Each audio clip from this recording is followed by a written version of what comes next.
Badlands, run into Badlands, explain those Badlands. That's a hell of a name.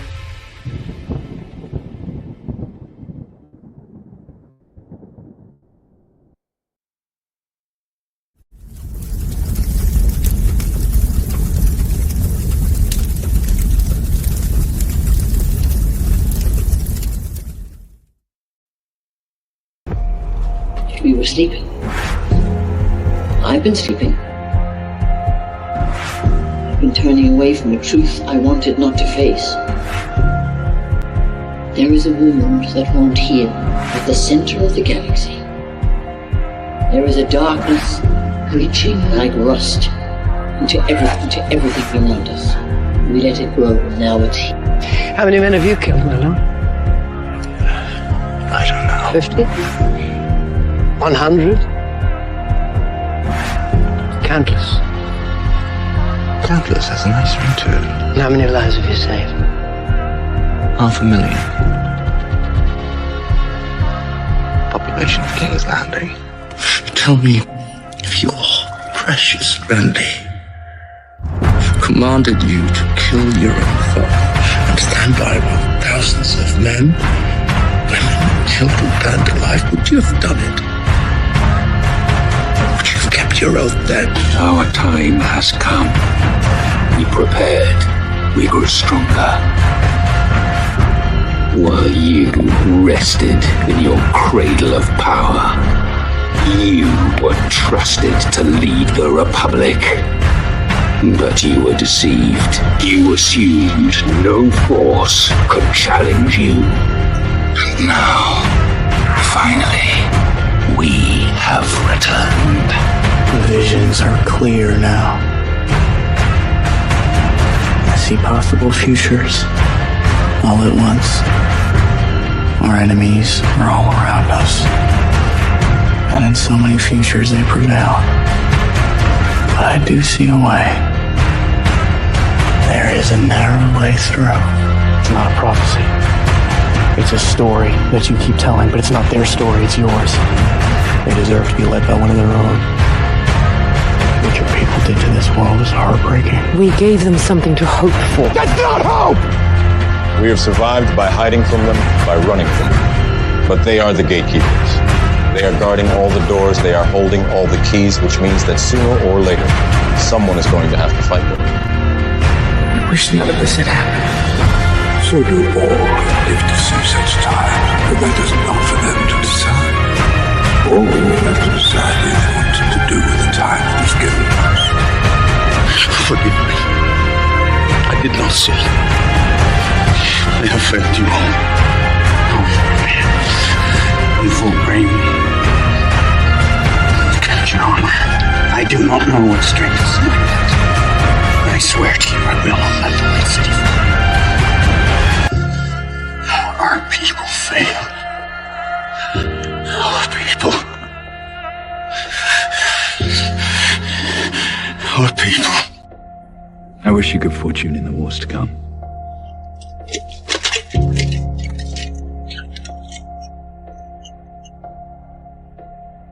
And now it begins.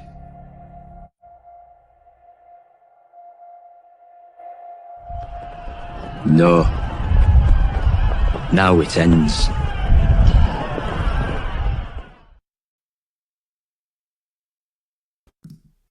What's up, guys? Welcome to The Narrative, episode 47. It's been a good little run of numbers. We had episode 45, the original DJT. Episode 46, Our Boy Blue, who is my favorite fake president, personally. You could argue all the presidents are fake, but he's my personal favorite fake president. And you must admit you miss him. You miss that guy. Things are getting squirrely out there. And I would say that the Our Boy Blue era was at least a funny comedy. And I think the shenanigans going on right now are just kind of more annoying. We might be able to find some humor in them, but he was the funniest of all the fake presidents. And you guys miss him. You just admit it that you miss him. So we're probably not going to talk about that tonight. But episode 47, the return of Trump. which is ironic because I'm not having an American on tonight. But I named this episode Arctic Alliance. This is something I've touched on. We've touched on, at least on this show, a few times. I've touched on it in my writing a bit. A lot of it was influenced by my guest tonight, Matt's writings, many of which I've published on the Badlands Substack, which, by the way, guys, go to badlands.substack.com. It's totally free over there. If you want to support us monetarily, you can, just like anything else, but it's free. There's the brief 5 days a week. Ehret's one of our features writers who's always putting this stuff out, and he often gives me good topics to mine for these shows. We're probably going to go over the 28-point peace plan tonight. We're going to spend about an hour on each point in the plan. So that should take us to about Tuesday morning is the aim. Otherwise, yeah, we're going to talk about U.S. and Russia. That's the theme tonight. It's not going to shock anybody. But after hitting some current stuff, second hour, I want to get into the Arctic Alliance, kind of the idea, what's going on in the Arctic now, what was supposed to go on in the Arctic in the past, what could go on in the Arctic in the future. And Matt has a lot of great insights on all of that stuff. And I think it's one of the sort of rabbit holes in the info war and in history that very few people know about, very few Americans know about it. And I actually think it's hugely encouraging for the future. So we will get into that. Before I bring Matt on, and third part of the show, I'm going to probably let Matt go and not keep everybody for 3 hours every time. And then I'll do some rants about some stuff. Trump's being kind of funny out there tonight. So I'll hang out with you guys. If you want to support the show, send over a Rumble rant, send over a boost. I saw a couple of those that I will get to in the third hour.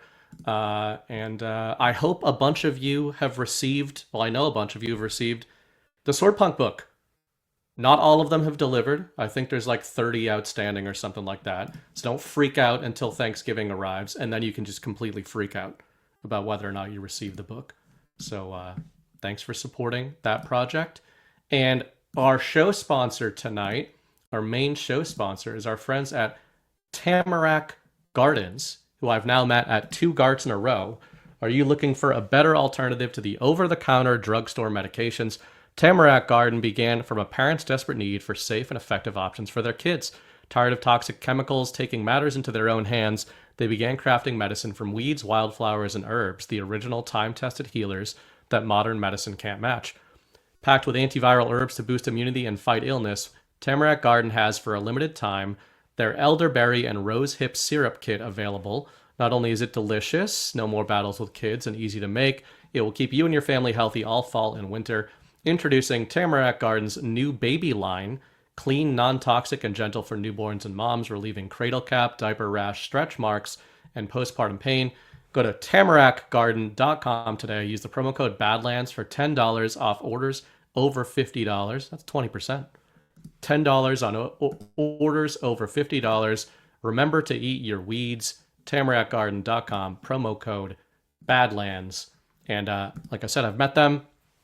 Mrs. Wright is the one who uses a lot of naturopathic stuff. And if we can give any endorsement, I think the fact that we literally apply their products to the skin of our infant tells you that we trust them. And it's all natural stuff. And they also bought my book.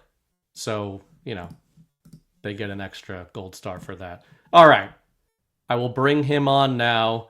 As always, any filibustering at the start of the show, it is the unsigned agreement all guests make with the narrative, does not count as their time on the narrative.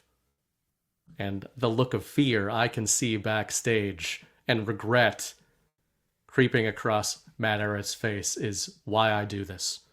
Anyway, Matt Ehret, I think this is your third time, maybe fourth time on the show. Yeah, I don't know. My math skills suck. I like writing, but I avoid numbers in general. Yeah. I just stick with the words. Yeah, too much is probably what you feel like, but because But anyway, man, how's it going? We've got some fun stuff to talk about tonight. How you been? Yeah, absolutely, and congrats on the book release. I'm sure I'm sure I'm not sure about anything, but I sincerely hope that it makes it to their homes before Christmas time. That's a big deal. It I has been. We were very nervous about it because Mrs. Bright did almost nothing. I basically did all this work. I packaged all these books very expertly, and hoped that the intrepid stalwarts of the United States Postal Service would do their part, and it seems like they are. So, okay. like 80% of the books have delivered, and everyone's like, "Yeah, they're still books when they arrive." So Good, that's good. good. I've been a bit off what I hope is not more than I could chew because for the last like I think 3 months ago I mentioned to you when I was doing that whole series on why real patriots don't think like Hitler. I did like Yep. 7 or 8 segments to it, and I told you my plan is to just write maybe one last segment, and then I'm gonna wrap it all up and make it a book and just sell it. Hope like way before Christmas. This is like three Oh months yeah, ago. I'm yeah. talking, Of but course. then that last damn chapter became just I want to say the gift that keeps on giving or the curse that keeps on cursing, but I just keep Yep. everything you scratch on, it takes it through another rabbit hole. And the story is damn big. So now I'm like racing to like tell the tale so that I can just wrap it up. And I'm running out of time because Christmas really is coming. And so I've got to get it done fast, but I'm sweating.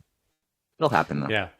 Yeah, man, that's like one of those writer's curses. I actually had a feature. I published a feature on my Substack today, all about Saudi Arabia, and in the context of the Sovereign Alliance stuff that I talk about a lot, and that was supposed to be like one piece of a feature I've been working on, or at least planning for like a month now, and I'm like, oh, I'll just start that big feature I've been working on.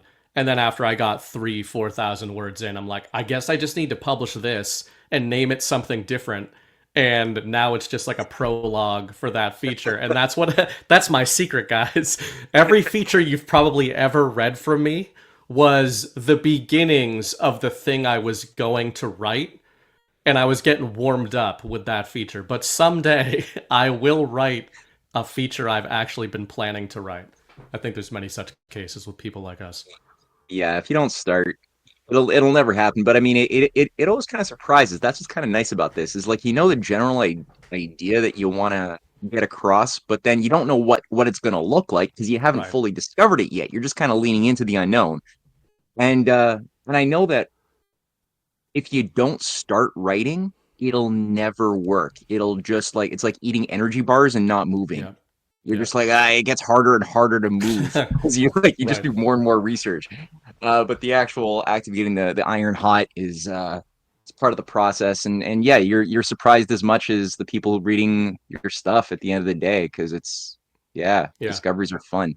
Yeah. But yeah, man. So what do you want to talk about today? I'm down for whatever you want.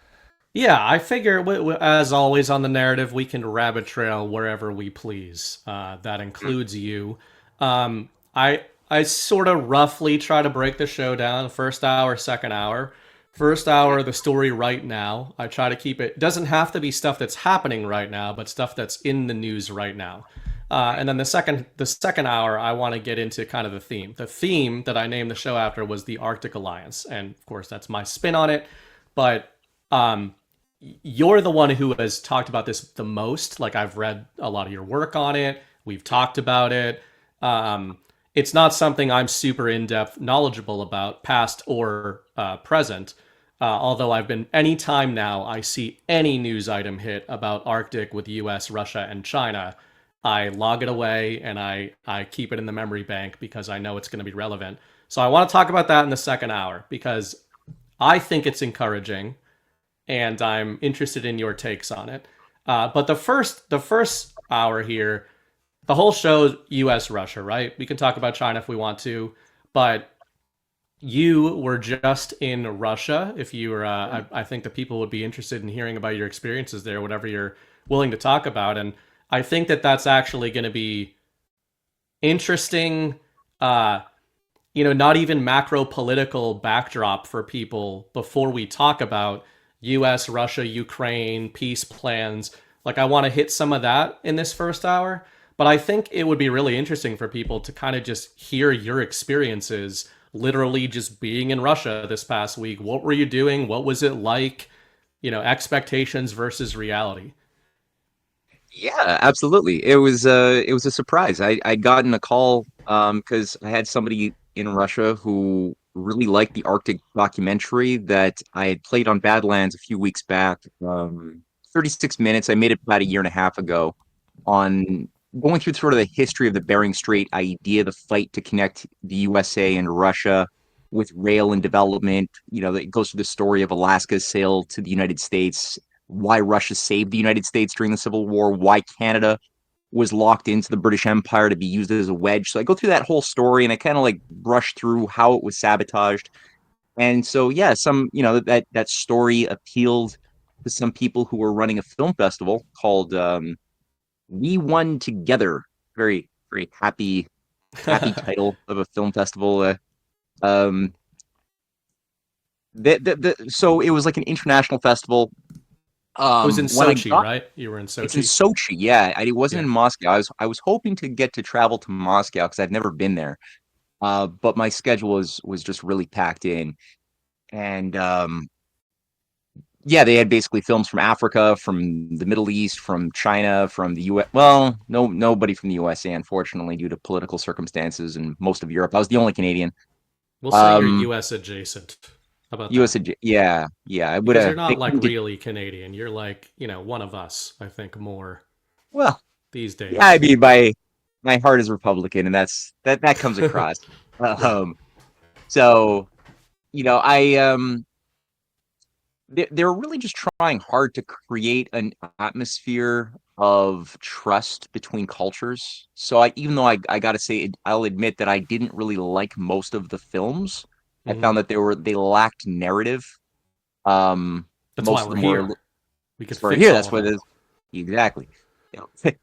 So there was like a lack of structure, a lack of story in a lot of the short films that were presented. But I got the heart. The heart of it was the key. To understand other cultures, to feel what other people feel, and it was good intention. And it's the 20th year that this festival's been doing this every year. It's been endorsed by Putin. Okay. It's been endorsed by Lavrov. In You previous years, you said it was called. Sorry, what was it called? The festival. We Won Together, and it's the Eurasian People's Assembly. And who that is what organized it's it. called every time. It's called We Yeah, Won yeah. Together. So they've Yeah. been and the theme is the theme usually about these global nation state cooperation or historical Yeah. cooperation. No, No, it's Okay. more artsy. It's more artsy fartsy, Okay. typically speaking. So they kind of made an exception because they just really liked the idea that I was trying to convey, and I guess they Okay. felt that the time was right for it. Although it wasn't included, and this surprised me when I got there. This wasn't part of the main festival. As it turns out, they made a separate afternoon event just for my screening, and they brought in a bunch of speakers.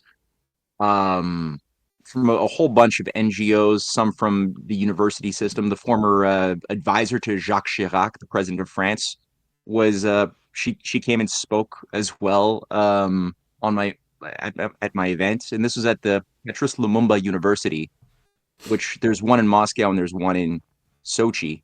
So that's where they, it was really cool to get to watch my film with a bunch of Russian delegates and diplomats and cultural people. And then just talking and having a good discussion. Now, there was some fights. There was some discomfort. Yeah.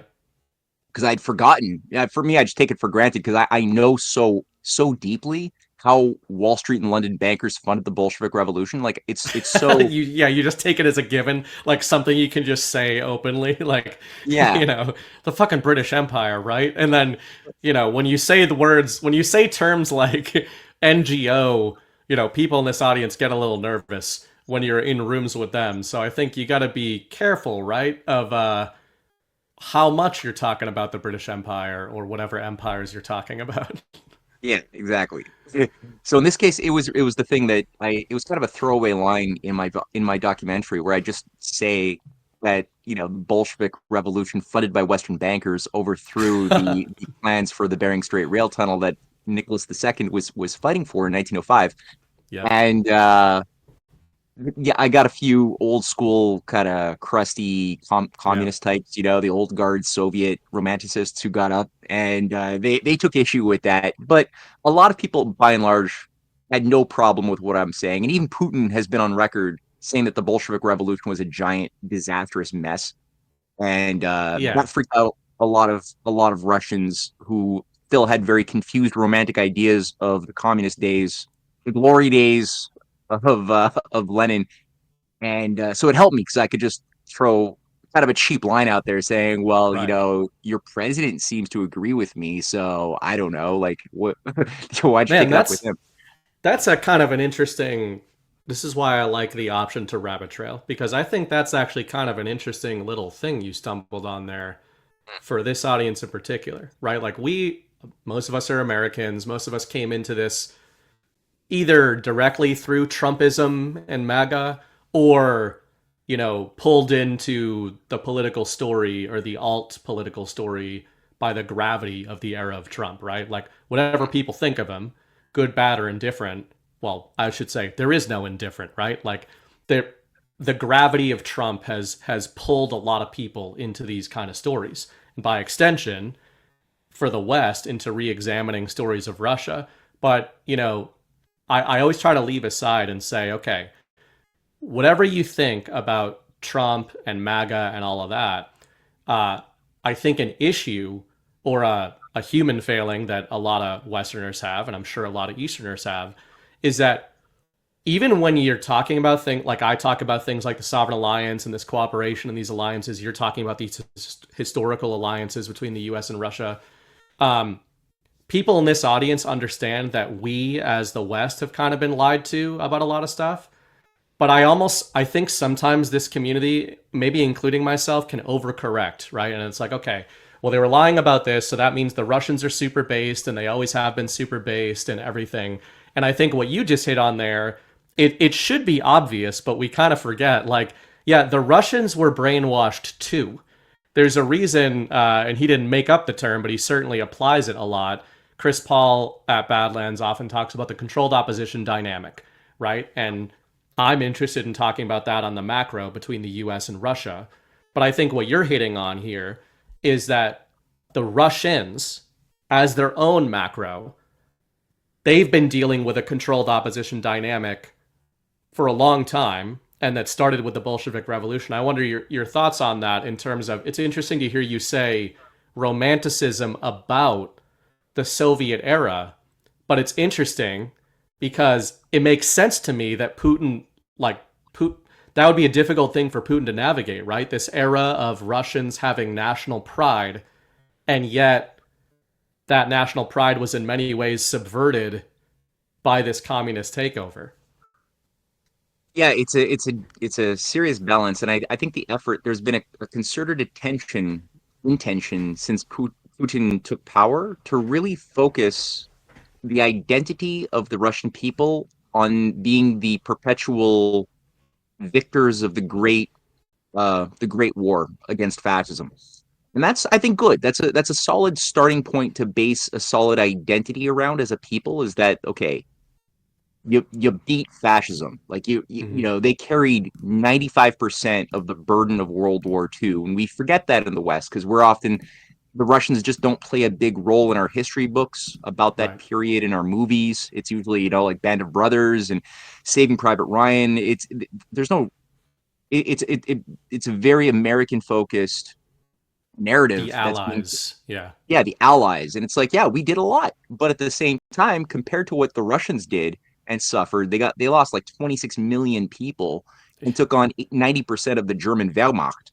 And we only jumped into the war in an official way in like 1944 is when we got our hands dirty. So there wasn't really, I mean, we were doing Lend-Lease, we were using words, but we only opened up the second front in 44 after stalling. It was like a fresh boxer going in the 10th round against the guy who had been fighting the previous 10 rounds, which, like, hey, it is what it is. We shouldn't, but yeah, it is almost unfathomable when you look at those stats of the Russians. It really is. It's mind-boggling. And the Chinese, frankly, too. They took on, I think they lost about 12 million of their people against the Japanese fascists at the time, and they were carrying out horrendous things. It was like Mengele stuff with Unit 701 or 731, and Hiroichi, and that whole Mengele crowd of Japanese fascists, as well as the massacre at Nanjing and everything else. It's unimaginable to think what these people went through and how much they fought valiantly. And these are the people, the Russians and the Chinese, who have been demarcated in our minds to be seen as the enemy. And it's like, no, they're the ones who stopped fascism. So Putin has had to deal. I think that's a wise approach to start refocusing the identity on something constructive and useful. And he said one time in an interview that something I liked, which was something to the effect that if you don't miss the days of the Soviet Union, you have no heart, but if you want to bring them back, you have no brains. That's so funny. I don't know if you've probably heard the American version of that, that which he must be referencing, unless the American version is referencing the Russian version. But the American version of that is, if you're not liberal when you're young, you have no heart. If you're not conservative when you're old, you have no brain. That's so funny. Yeah, the Russian version of that. But that explains. I mean, several months ago, and I think it was General Steve Quast that I had on the show, but I had named it Trump Tightrope, and the whole theme of that episode was basically, again, whatever people think of him in any given deployment, I think it is fairly safe and reasonable to assert that the narrative battle space Donald Trump is navigating, just in the American mind, is extremely difficult. It's a tightrope, right? Because you've got nationalists, you've got liberals, you've got liberal centrists, you've got classical liberals, you've got basically Bolsheviks in the United States now. You've got America First, which is trying to carve itself out as something other than MAGA. So he's trying to navigate that battle space. And again, I think even people in the truth community here, or Badlanders, that look at Putin and have whatever thoughts they do of him, many people in our audience have positive opinions of Vladimir Putin, which I think is great progress. But I still think we sometimes look at him as this monolithic thing, like, oh, the Russians are all unified behind Vladimir Putin, and we're still working on that over here. But to what you're saying, that is not the case, right? It's like, well, is it a similar battle space to what Trump deals with, or does Putin enjoy more real support over there? No, he does enjoy more real support, even though a lot of Russians find some of his views about Russian history deplorable. He's won their trust by just being consistently for Russia and being pretty consistently, Russia first. Yeah. And so just by being that consistent figure, I think, he's won over a lot of converts. And so the opinion polls are extremely high. I think he's got over 80% support by the Russian people, which compared to most American political polls is extraordinarily 51%. Good. Yeah, usually. If you're lucky, right? Yeah. So you have that, but you're right, because there are noble ideals within even Bolshevik communist sort of cause that you don't want to discourage, as far as, the selling point was, we want to elevate and empower the poor and the impoverished and the downtrodden and the oppressed. And we want to, what's the other message? We want to overthrow imperialism, which you should. People should want to reject and stop imperialism. And those are good things. Actually not that dissimilar from the general ideals of the American Revolution, as far as rejecting British imperialism, wanting to give people, a chance to break out of serfdom and have, human rights that give us opportunities to be the best part of ourselves that we couldn't be under the oppressive systems of hereditary, control. So it's all good. And the general admiration or desire to increase the productive powers of labor and industrialization, that's all good too. But then you got these toxic Trojan horses that you want to shake people out of. And definitely when you look at there's more than a few bad Trojan horses within the communist ideology.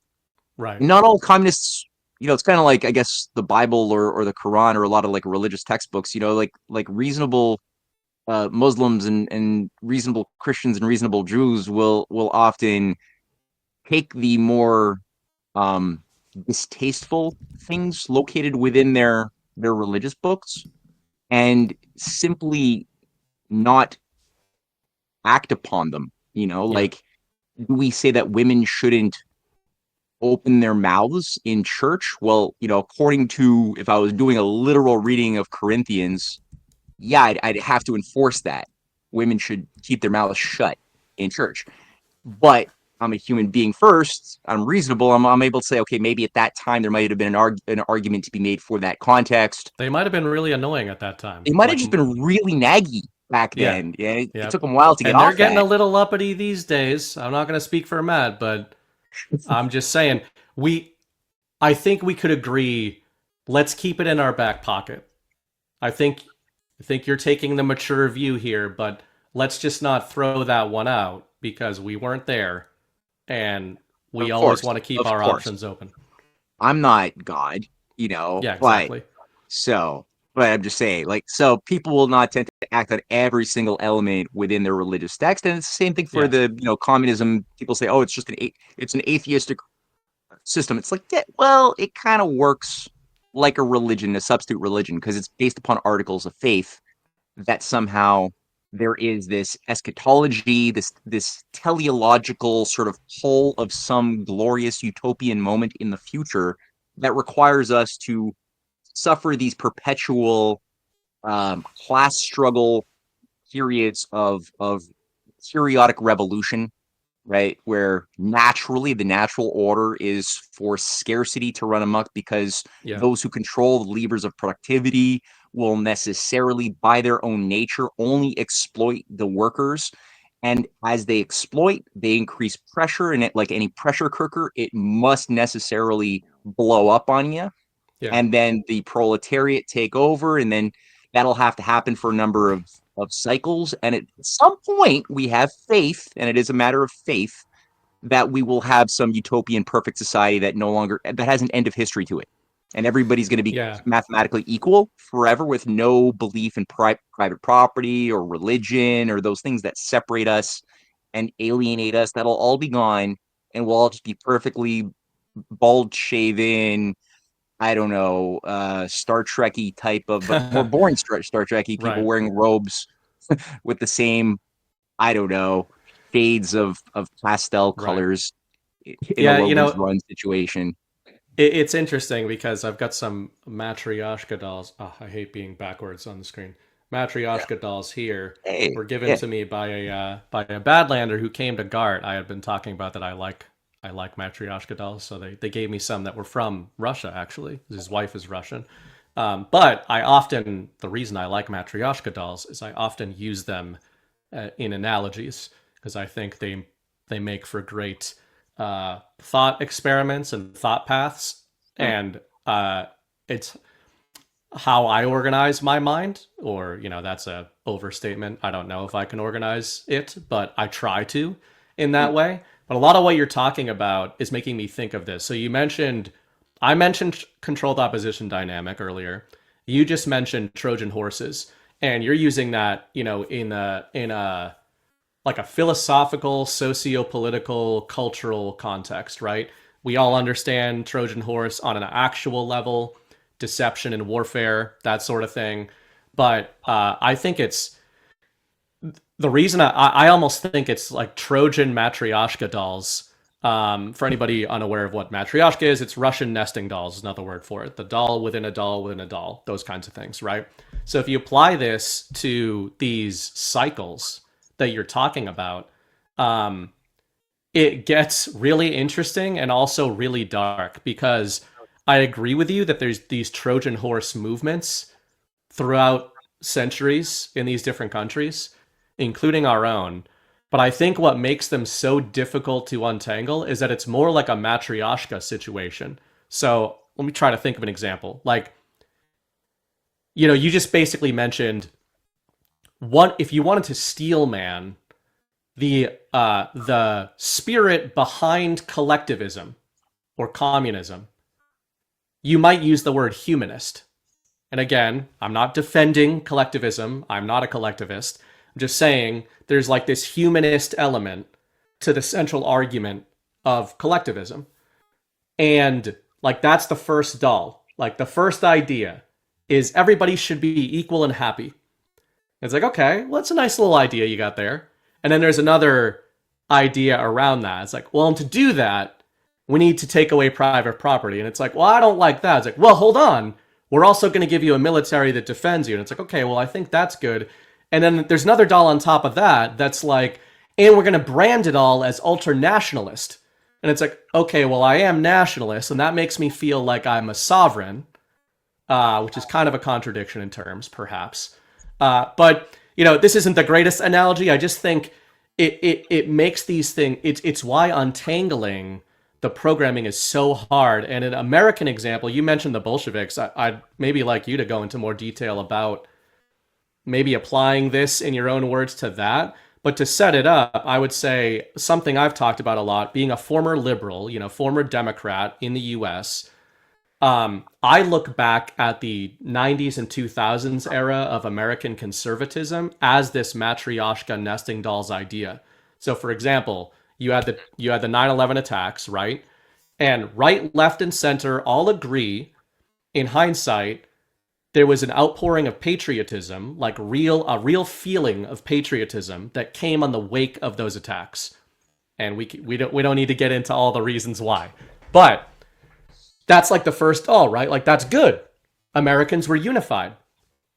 And then you had the Republican Party come in and be like the American flag party. And it's like, oh, this is making us feel good. This is the party that's really making us feel patriotic. And then they kind of like rebranded it into the military industrial complex. And you're like, okay, I guess that's patriotic now. And I've talked about that. The reason that they layer, I think, the psyops in this manner is that American conservatives, who really were these earnest patriotic people, they kind of got suckered into this collectivist, like imperialist, fascist sort of mindset. And then alternatively, it made liberals like me almost go toward collectivism because you're reacting to how extreme the patriotic right is becoming. And I just wonder if something similar, when you mentioned the romanticism about the Soviet era, it might be inverted of what I just mentioned. But I wonder if there is something similar there, where it was like, okay, you had this Russian nationalism, but you had this huge disparity in wealth, gave rise to the collectivist movement, but then Russians still had this national pride mixed with this collectivism. Yeah, that's a great framing. But how opposites will tend to, like, when you push something to one extreme as a system, you will create a tension that will result in a very predictable backlash to the opposite extreme. Right. And it is known throughout human history that the more you can push these extremes, the more you ironically will get a convergence of principle as well, where the extremes begin to meet, as we found with the Uniparty. And Hillary Clinton, who people thought in the 90s was representing like more socialistic leaning, anti-war narrative, all of a sudden showing her, I guess, the colors that were there the whole time, sounding just like a neocon. And the Cheneyites all became supporters of Hillary as well. So you've got these things left and right. And in Russia, it's no exception to that rule. And I think you're correct. Like, if you look at Russia, the problem there was that the pressure cooker phenomenon, though you had the noble efforts from time to time by people like Peter the Great, who was a major reformer. He took on a lot of the nested old nobility that had looted the population in feudalism. But he didn't end feudalism. He couldn't do it, or serfdom. But he did bring in industrial, he tried to learn from the best of the West. He brought in some of the best Italian engineers and architects and musicians and people from France, the scientists. Leibniz was brought in as his privy counselor to help really train the Russians to become engineers, to think like scientists, and they did a lot of good. He did a lot of good. But the problem, I think, was also that these old families, a lot of them go back to I think last time I was on the show with you, we took some jabs at the Northmen.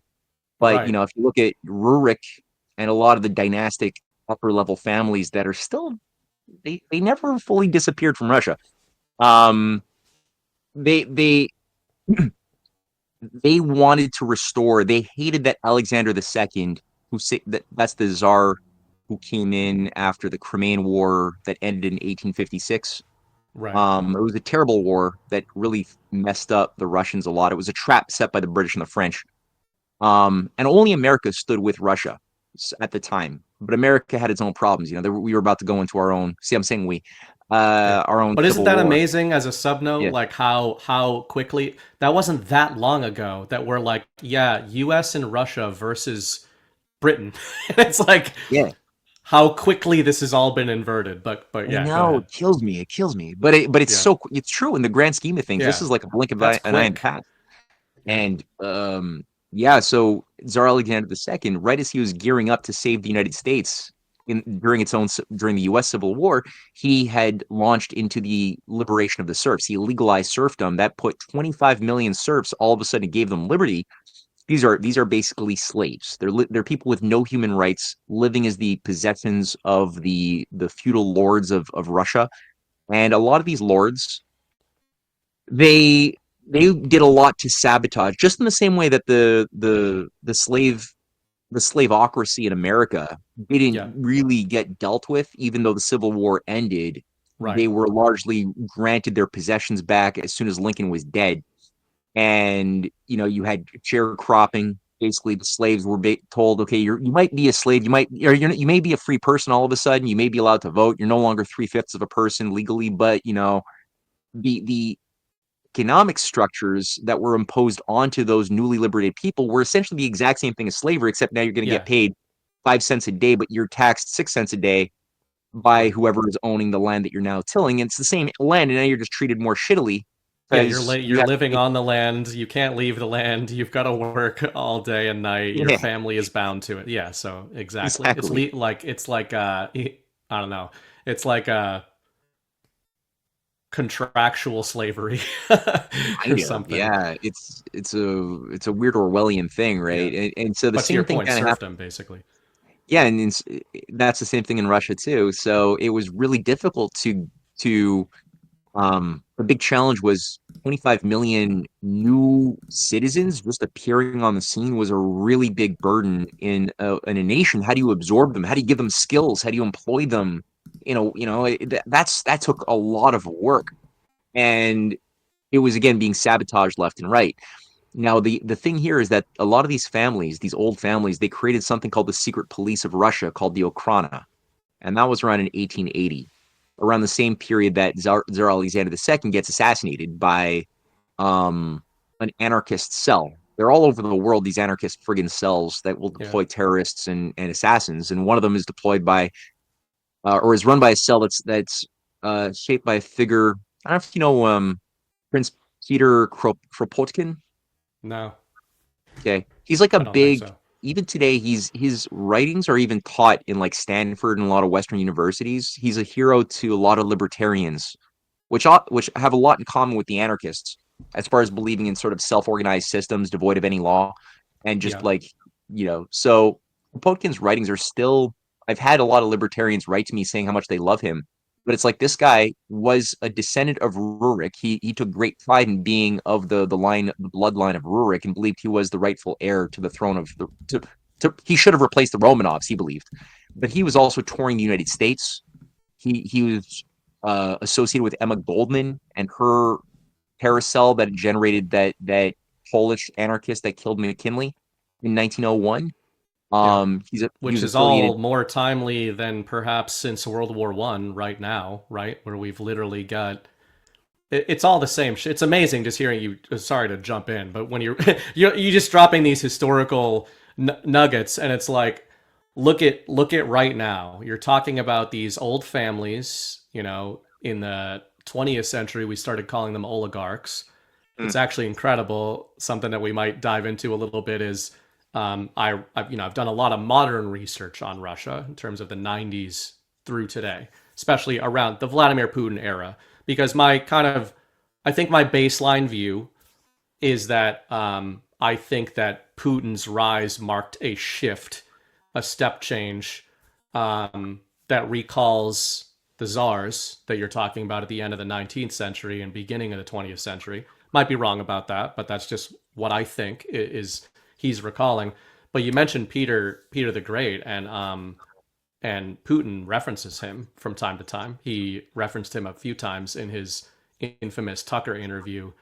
But yeah, you look at the battle space right now, and it's like you're talking about these oligarchs and these families and how they were funding anarchists, but they're just useful idiots, right? They're pushing them in certain directions. Yeah. And look at what we've got right now in the U.S. that Trump, one of the major things that 2025 Trump admin has been targeting on a narrative and an actual level is the NGO funding of whether it's Black Lives Matter, Antifa. I mean, we're hearing Muslim Brotherhood today. And by the way, guys, if you think it's a coincidence that he's targeting the Muslim Brotherhood the same few days that he's talking about Minnesota politics, like these are hand in hand. I think he's trying to not so subtly get us to draw some lines between some sitting congressmen and women and maybe their true loyalties. But to your point about these cells, it's the same thing. It's another example of these controlled opposition dynamics.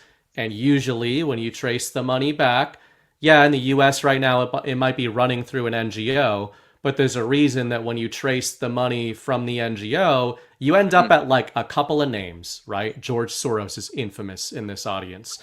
It doesn't mean he's responsible for all of it, but it's like these NGOs are collectives, but the seeding money usually goes all the way back to just a select couple of families that are behind each one of them. So same thing was going on apparently back then, even in Russia.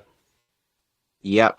Well, and there's a number of these things. Like back then, you had the International Red Cross was, and this is according to the work of Anthony P. Sutton, was complicit in being, or at least being used as a sort of proto NGO. They didn't have the same names back in those days, but that was used to help prop up these various revolutionary cells throughout Russia. And yeah, like you said, when you start scratching back on the surface appearance, a lot of these organizations, you tend to start seeing a very different set of power structures than the ones you believed were there behind what appeared to be on the surface people's movements.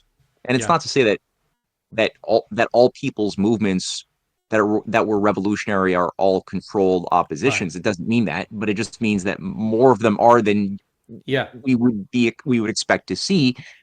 And the Bolshevik Revolution, I think that's the thing, is that so part of what they were doing, it was kind of like the way the Jesuits and the Rosicrucians back in the 30 Years' War that saw Christians killing Christians, Catholics killing Protestants and vice versa for a long time. The way that they worked together, it was one ritual, and you could prove. There's a scholar named Frances Yates who's written on the Rosicrucian Enlightenment, and she's done a lot of work on the chemical wedding. But she herself is an initiate. She's like a druidic priestess from the Warburg Institute. But she's like sort of one of these authorities on the narrative reconstruction of like what caused the Renaissance, what caused these major events in history. And so she's assigned to spin everything around the official idea history. And so she's spinning the idea that everything good came from black magicians working behind the scenes. It doesn't mean that there's high value in what she's saying, because a lot of the facts, despite her meta narrative being dishonest, there's a lot of facts that are true. And she does point out clearly, and I think the case is provable, that the Jesuit order and the Rosicrucian order, though they worked to create opposing dynamics, one was operating through the Habsburg Catholic Empire, that's the Jesuits. The other one was operating through the Protestant League. And so they created, like you were describing earlier, this tension based upon the sort of Catholic rigid, tyrannical imposition of law from above, right, to get everybody to conform to the right behavior, to right. regulate, Well, because mandate. the Irish are, and as an Irishman, are, Yeah. as Freud said, we're the only people impervious to psychoanalysis. But to your point about the Catholic imposition, that's literally why. It's because the British Empire learned that you can't govern Irish people at that time. So, but you could through the church. Right. So it's you know, Well, it's I'm a from perfect, Quebec. Quebec and Ireland, same Yeah, deal, yeah. right? It's purely Yep. that was the same. That's our history too. Mhm. And it's yeah. So, but all that to say, back in those days, so the Jesuits were created kind of like a synthetic construct in the 1540 or so, and they became the brains managing the power of the Inquisition, of the of the schools, and they were very, very good at it.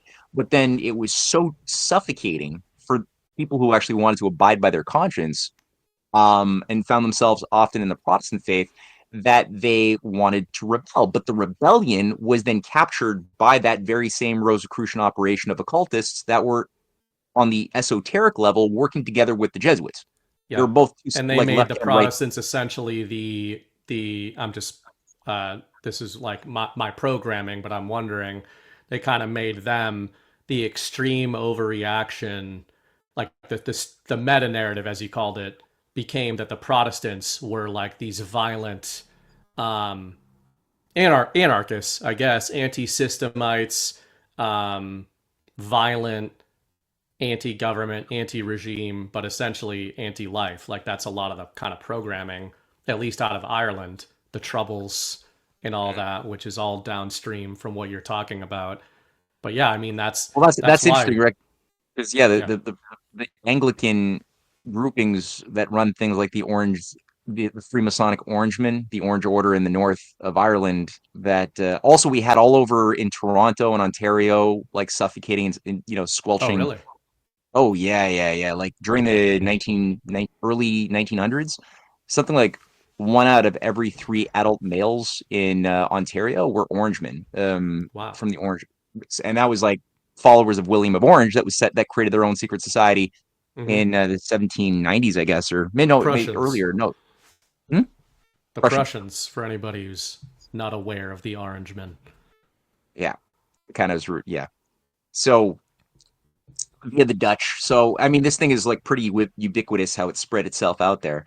But all that to say that's the nature of the game was, you created the Rosicrucian fervor, right? Where you have these Hermeticists, alchemists, Kabbalists that are being organized around these Neoplatonic networks that all of a sudden reveal that there is this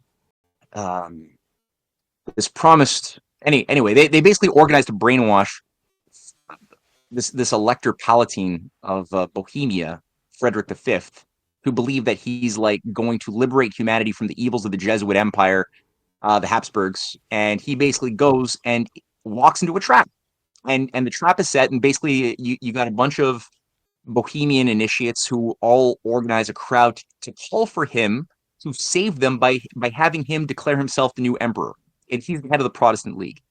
And so as soon as he does that, well, all of a sudden now you got a war with the Habsburgs, and he launches into this war. Huh? The God Emperor, man. A lot of analogs to right now going on. And everyone's wiped out. Like the Battle of Snowy Mountain, it's like 1620, and he's wiped out. Huge massacre, and then it just sets into motion this like revengist eye for an eye thing.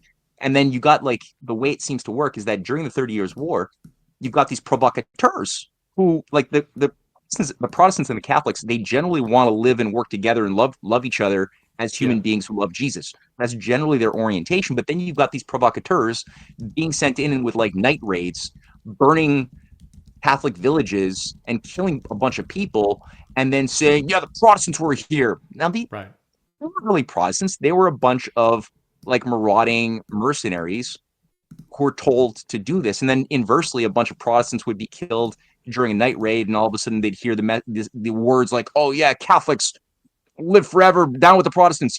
But again, it was like provocateurs just inflaming things. And we see the same thing in the Gaza over the years between Jews and Muslims being organized by British intelligence. Same thing in Russia. So in Russia, you had, on the one hand, the Okhrana networks enforcing this clampdown on these anarchist networks that are popping up everywhere. A lot of them are Jewish. A lot of them, because the thing about the Jews is that they are heavily persecuted. In Russia, you have a whole history of Jewish pogroms that is creating a really like suffocating environment for a lot of the Jews to live. And there's periodic like massacres of Jewish villages that happen from time to time. It's an organizing principle of the stupid Russian psyche for many, many centuries. Happens all over Europe too. And so you've got this kind of impoverished pressure cooker of abuse that then creates a recruitment filtration into the very anarchist cells that are being organized and sponsored by those very same agencies that are creating the suffocation. So it's the same very same simple formula in that sense. And then you have, of course, a bunch of soft-minded people who should know better within the elites who are like Nicholas II's, I think, a sympathetic guy. He's this guy who's the whole family got wiped out. Yeah, he loved the Bering Strait. He loved that idea, but he married a woman who was the granddaughter of Queen Victoria. He was a terrible judge of character.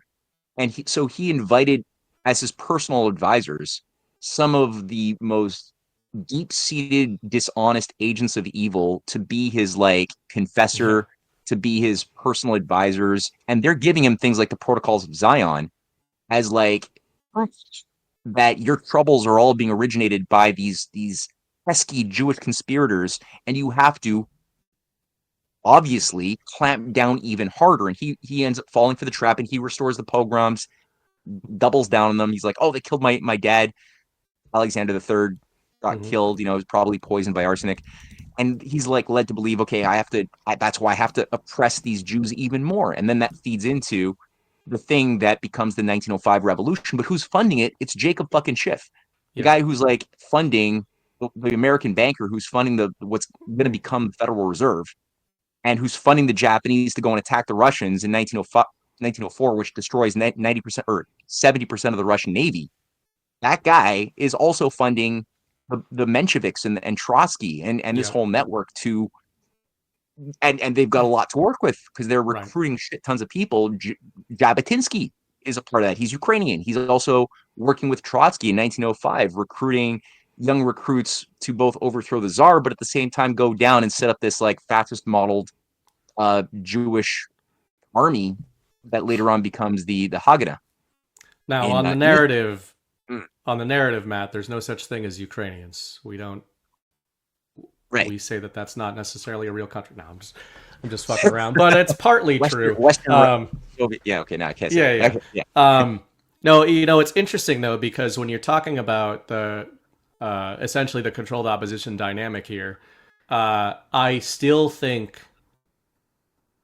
think this year and right now in the MAGA movement, I don't want to go to a whole thing about MAGA, but just as an aside here, we're seeing a lot of quote unquote intra-MAGA strife, right? Intra-nationalist tension in the U.S.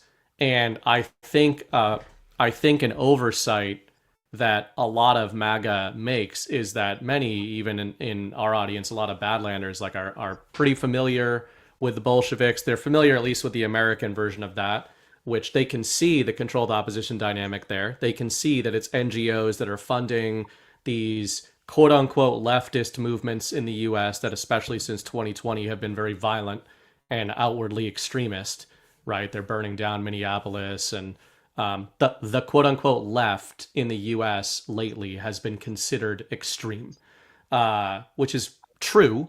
But this dynamic you're talking about, I think the concern that somebody like I raise, Chris Paul talks about this pretty often, is a lot of the audience, a lot of the MAGA audience, rather, Trump's audience, I mean, they can understand how the lefties have been kind of psyoped into this extremist vision of fight back against the orange man, fight back against the czar, fight back against the emperor. It's funny when you use that term because that's what the left calls him. You know, they refer to him essentially as an emperor and a dictator and all the rest of it, just like they do with every Sovereign Alliance member, including Putin. They understand all that, but then they'll get mad when somebody like me points out, like, hey, take a look at Nick Fuentes' rhetoric. And I don't mean the rhetoric that he's saying on Tucker Carlson's show. I mean, like, go to his Gab posts. I was on Gab after this 2020 election steal. I kind of got pulled, and in my personal view, I'm not saying it's the founders of Gab or anybody's intention, but the reason I left Gab after about a year is I started having this weird feeling that I was kind of being groomed in a very fake right-wing manner. So as a collective, not directly, but basically going like, yeah, we're all here because they stole the election. They banned us all off Twitter, like all the MAGA people, all the disillusioned independents, whatever. We all end up on Gab. And then it's like Nick Fuentes was a big voice there. He wasn't the only one. And you'd get really base rhetoric. You'd get like 99% like nationalist, sovereign-minded, constitutionalist, blah, blah, blah. You'd get some like the Jews stuff. And, you go down those rabbit holes, you're like, yeah, I get what you're talking about. I mean, they did seem to be a little suspect. They were involved in a lot of things, right? But then you get like the once a week posts that would be like, Trump's not enough. And that's kind of the rhetoric where it's like, well, when you say that, what do you mean?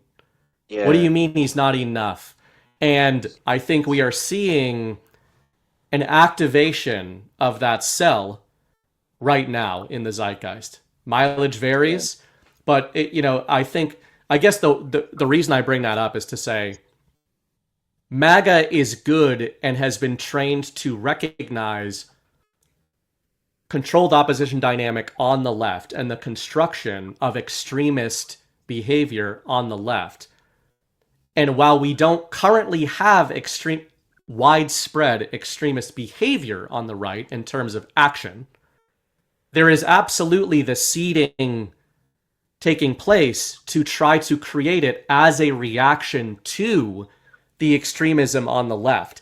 And that's the other side of the controlled opposition dynamic, or the dialectic. And again, Chris Paul's been talking about this for years, that when we talk about people like Fuentes, we are saying like, hey guys, you haven't fallen over the cliff yet, but there is a cliff over there.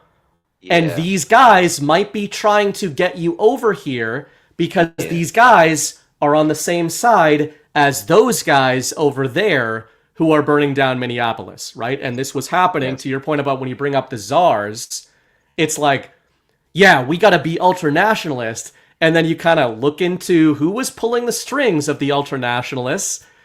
The ultra-leftists and the collectivists were ultimately behind them, right? Yes. And you could look at this in so many places. I mean, everybody knows of the origins of fascism, including Mussolini fascism, the corporate fascism, and the Nazi version. We're all National Socialists first. But before that even in America, if you look at Francis and Edward Bellamy, the followers of Madame Blavatsky, 1880s, 1890s, these were the guys who brought in like the Pledge of Allegiance into schools. The salute that was then adopted later on in Germany was modeled on the Bellamy salute that was formulated in a very specific way around the fascia concept of organizing society around a certain type of patriotism that is not the kind of healthy patriotism that I think we love, but it's something a little bit more Roman Empire-esque. Yeah. That's rooted in a sort of exceptionalism, an elitism, this idea that we, because of our affiliation, our intrinsically, our affiliation to our tribe, are superior than the other social groups who are thus inferior. They're Untermenschen to our Ubermenschenism, and thus the type of rights that they claim access to must thus be less than those rights that we have as real Romans, And so you've got that type of language also being spun by Nick Fuentes a lot. Like, where are the Roman citizens? Where are the Romans who are standing up for our white national rights? Like it's nudging people and like encouraging people to listen to AI translations of Hitler, saying that, Hitler is actually much more of a patriotic MAGA guy than you would realize. Just listen, and Joe Rogan got in on it. Oh, you played one on TV. Yeah. That's right. Yeah. And that's the key, I think, there, right? Is that, when you use Hitler and Nazis are such catch-all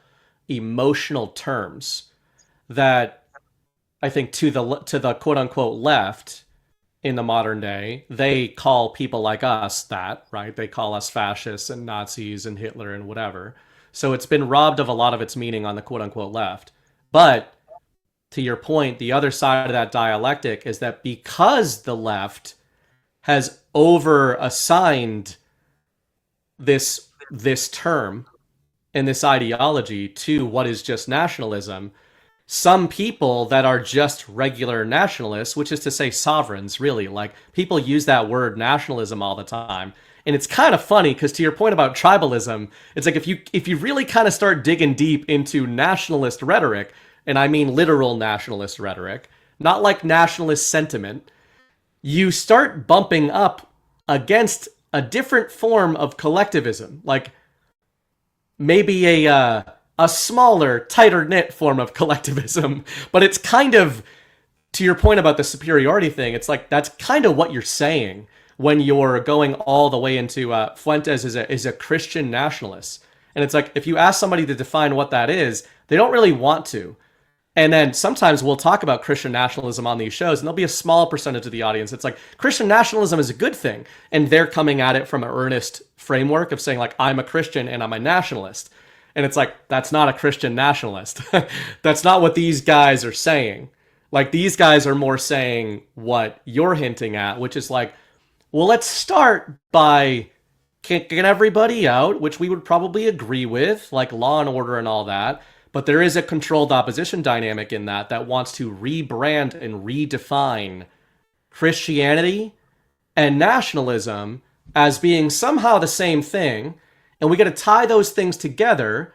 Therefore, we can combine religious zealotry with nationalist zealotry into this really difficult to break ideological framework, mixed with all this rhetoric of othering everybody, right? And it's kind of funny because it's like there are Bolsheviks or modern leftists and collectivists that see this on the right accurately, but they fall into the controlled opposition dynamic of becoming socialists to combat it. And again, it's turtles all the way down, where you go all the way up, and it's like you're going to see that there's probably collectivists or fascists pulling the strings of both groups, funding both groups, amplifying figures in both groups, because that's what they want. They want, when people think about the left, they want you to think about Zoran Mamdani, and when you think about the right, they want you to think about Nick Fuentes. Right. Yeah, exactly. Yeah, and there's so much that we have in common too, because we're all getting screwed by the exact same oligarch. So at the end of the day, it's oligarchical collectivism, as far as I could see, is the enemy. Is that these inbred oligarchs, and I say inbred because they don't really tend to at the top marry that out of their bloodlines. They do have a sort of arrangement to work together to share their resources, in a sense, to enslave everybody else. And to a certain degree, in times of plenty for them, they will tend to backstab, and it becomes a bit of like a den of sharks, with a bit of blood in the water. But overall, it's an incredible continuity of power that these higher families have that go back centuries, millennia, in many cases, and they transcend the individual ruptures and revolutions that tend to overthrow different orders at different times. These families, some will tend to maybe disappear for a period, or and some new ones will tend to be brought into the upper clubs, but not very much. It's pretty closed and rigid.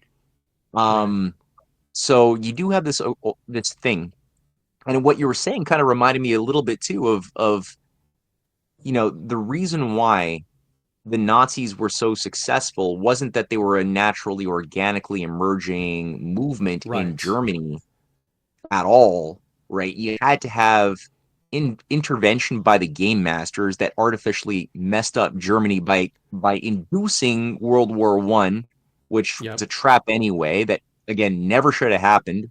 Once again, anarchist terrorists ployed as little ideological utopian socialist things funded that were by used, elites. funded by elites. Yeah, and then a useful, disposable idiot is then jacked up on whatever kind of like hype that he's being given. His propaganda is put to the max, and he's like juiced up to go and take a gun and shoot somebody, a high value target like an archduke in this case in Serbia.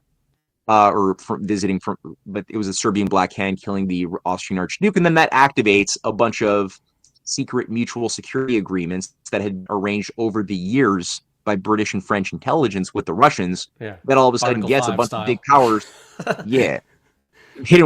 So you got that thing going on. Then you got Germany getting hammered by the Versailles Treaty. Again, totally unjust, very predictably unpayable debts they were told to pay. Of course, that was going to ruin an already ruined people. And then you knew that out of that type of psychological torture, torment, and subjugation, they would want dignity to breathe again, which is where something unmarketable and unpalatable, like the Nazi messaging of eugenics, mass sterilization of the unfit, expansionism militarily into other nations, all that was unpalatable. The Germans were very cultured people. They did not like that sort of thing.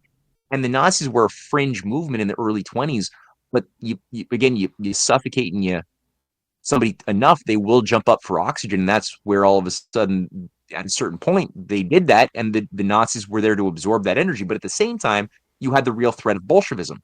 So what Trotsky was representing was not just something in Russia, but you had German Bolshevik movements, Hungarian. The Bolsheviks became the government of Hungary in 1919.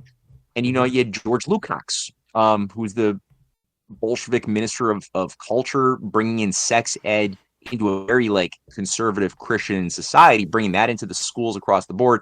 It didn't go over well, but all that to say, it was everywhere, funded by the exact same bankers who were funding fascism. So they created these things. Now, what was Trotsky? If you look at him, well, he was promoting eugenics in Russia. He was in charge of, as soon as he got power Lenin didn't like him.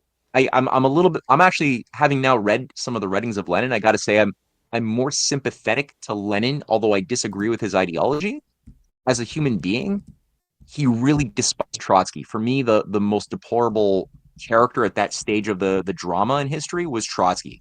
He's the guy who was in Wall Street, hobnobbing with the bankers, getting funding to take back to Russia to fund the revolution. So he was like the point man.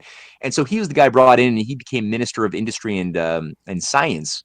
And he's the one who was the guy who invited Arm & Hammer and the Western financiers to come in and basically buy up everything that the Russian Empire had formerly had under its so-called national control. It was all sold off. The exact same model that was done 80 years later in the 90s when the Soviet Union was unplugged and Operation Hammer was invoked again. Operation Hammer being a name that George Bush gave the same thing, the privatization of Russia under Perestroika, based on Arm & Hammer of the 1920s, who was Lenin's banker. So that it was the same thing, the new economic policy. It's the same template. I mean, if you took out the specific names and time periods out of what you just said and just said the connector, the what's and the hows, you could be describing the last 30 years in the United States, right? You're talking about 40 years, maybe even. Sex education in schools, leftism drifting further and further away from traditional Americana ideals, traditional Western ideals.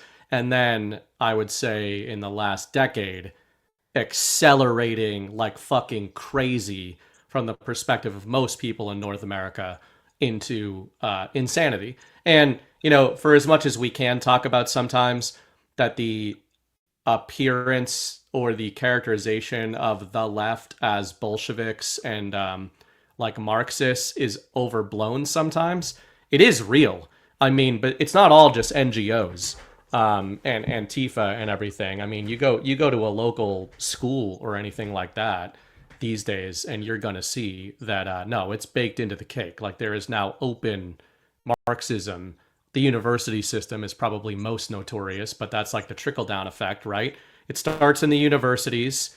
Then the educators are being educated or indoctrinated. The educators get into the high schools and elementary schools, and then they're the ones teaching the kids. But yeah, I mean, it's incredible when you lay out like the templates like that. It's the exact same type of template. And again, if you look at the United States as an example, you've got Trotskyism, essentially, which is the leftism. And then they know that an organic right movement is going to spring up against that. So what do they then do? They try to define what that right movement is, and they try to kind of funnel it into an extremist position. The irony, I think, is that they have tried to saddle Donald Trump with that Hitler kind of he is the extreme end of the nationalist reaction to the leftist drift, when I think most people in this audience would say Trump is the one stopping that, which I think that case is being emboldened by the fact that a whole right-wing quote-unquote movement is springing up against Trump by saying he isn't right-wing enough. Looks like he's not actually the guy that's the controlled opposition. Yeah. He's the guy trying to pull people away from the controlled opposition. Well, that's where my concern from the beginning. This is why I never trusted Elon Musk at the end of the day, because as soon as he opened the door to idea of a new political party, which hasn't happened yet, but just following the kind of messaging that he had been putting out, and has had his grok as well put out early on, sort of rehabilitating Hitler. There's a story of like Grok went renegade and started like, huh? Yeah, I remember that. That was funny. Promoting Hitler and stuff, and just the line he's been promoting Tommy Robinson as well in England, who's really a heavy Mossad operative, ironically, on the one hand, but who's pushing this really sick Crusader Templar revisionism of what English nationalism should be around sort of a new Crusader ethos around the Unite the Kingdom idea against immigrants. It all kind of, which is being prompted by real issues. To your earlier point, they have flooded England and Ireland with these immigrants. They are violent. They do not assimilate. But then, who is leading the counter narrative against the insurgency? Well, that's the thing, and you just see how when we get out of the bottom up analysis, but look at it top down, it becomes so clear how this formula is operating. Because on the one hand, the countries that these immigrants are coming from have been annihilated by imperial operations from above, both economic terrorism that's destroyed and crippled various African nations, South American nations' ability to have industrial progress. So we've sabotaged their economies, keeping them impoverished so that their labor would be cheaper, or they'd be easier to basically steal from if we want their resources or whatever, as has been demonstrated by John Perkins, the Confessions of the Economic Hitman story, all of that. That's been going on for decades. Or we just bomb them to smithereens, destroying their infrastructure like we did in Iraq. We destroyed their economy like we did in Syria. We destroyed everything by bombs, and then supporting through the CIA's operations, radicalizing madrasas, promote Wahhabism, that promote this like very primitive, vicious perversion of Islam. So we do all of these things, create all of these hostile emotions and sentiments in the people who we destroyed, and then on the other hand, open up the door to mass immigration, because now they can't live in those countries. They want to live in somewhere. So we're all of a sudden giving them like posh. I just came back from Russia, right? And on the plane from Istanbul to Canada, whole plane was like 80% asylum seekers from Iraq. People who had never been on a plane. They just had they have horror stories, scars. You could just see the kids who've clearly seen people blow up in front of their faces. They're on a plane for the first time. It was a packed plane, nice plane too. It's Turkish Airways. They treat you really well. They have a chef with a chef's hat and a full kitchen on the plane. It's a nice plane. But the thing was like full of seekers, and these planes come in on a regular basis, just loading people off. So of course they don't know how. A lot of them have a lot of controlled opposition dynamic. forces. It's like smoking a fox out of a foxhole. Like they smoke these foreigners out and then flood them into your lands. And it's like, yeah, you know, if you can be ruthless in your own mind, I mean, ruthlessly logical, not ruthlessly emotional. You can be ruthlessly logical. Of course, they're going to come here. Like, and many of them are going to feel justified in taking whatever they want from the system because they are aware on the macro that the conditions in their nation, to your point, were not organic. You know, it doesn't mean that all these 14-year-old Syrians are like aware of the geopolitical battle space in depth, but they are generally or broadly aware that the conditions in their nation was essentially cultivated or fomented by the empire. So then when they go to the empire, they don't give a fuck about your nationalism. They're like, yeah, my dad got blown up by your nationalism. So, you know, again, the best example, I always say, like, the best end state for the controlled opposition dynamic from the perspective of the controllers from on high is when it turns real. Like, it starts, quote unquote, fake. It starts as engineered. But if they do their job well as controllers, the controlled opposition dynamic becomes a real thing. And then they've got these nations, I think you especially are seeing it in Europe right now, Germany, for example, Eastern Europe, where it's like, now you've got real hatred and animosity building between both sides of the controlled opposition dynamic, both of which we would see as justified on a micro. I think on a macro, the nationalists are the ones who are more morally justified, right? Their nations are being invaded by these people. But you're like, why aren't they staying in their nations? Like, oh, well, your nation's a shithole. Well, who made it a shithole, right? And to your point about even Islam, and I know Ghost, you know, your co-host Ghost talks about this a lot. Is Islam what many Christians have been taught it is? Was it? Or did it become this new thing? You know, I'm no religious scholar, but they weren't always blowing people up in churches and mosques. Like, that's something that kind of started with the advent of Western intelligence. Yeah, that's an important part of the formula. Again, yeah, like if it weren't for the CIA pouring $500 million of U.S. taxpayer money from the 70s onward into radicalizing madrasas that specifically taught a Wahhabi theoryism, if that hadn't happened, there wouldn't be an Al Qaeda. It wouldn't be there. It was like it was as popular as the Nazis were in the early 20s. It was like a fringe thing. Most Muslims didn't think that way at all. And if you look at history, there's so many instances of just level-headed human beings in the Muslim world living in harmony with their Jewish and their Christian brethren. You know, the biggest Jewish community outside of Israel is in Iran. Like, they got a ton of mosques. It's like there's a lot of Jews. They're not afraid of their government. They're not being persecuted by Sharia law. They're not being told to like go and cover head to toe. You know, even the Muslim people living in Iran, you look at like a lot of these videos you see on YouTube of people just walking around with their cell phone of the, you know, taking, you know, video footage of the Iranian subway system in shopping malls, and most of the girls are not covered. They don't. It's not an enforced thing. Most people are. It could be any city in Midwest, in California or whatever.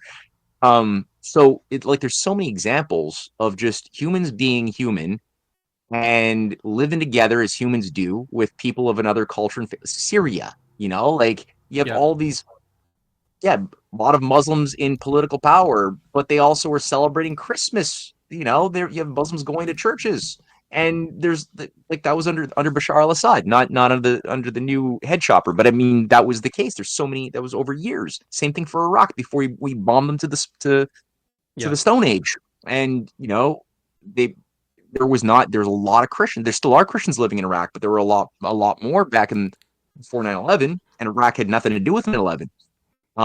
Like I just thought of, on your point on Iraq, there's a quote from a comic book movie.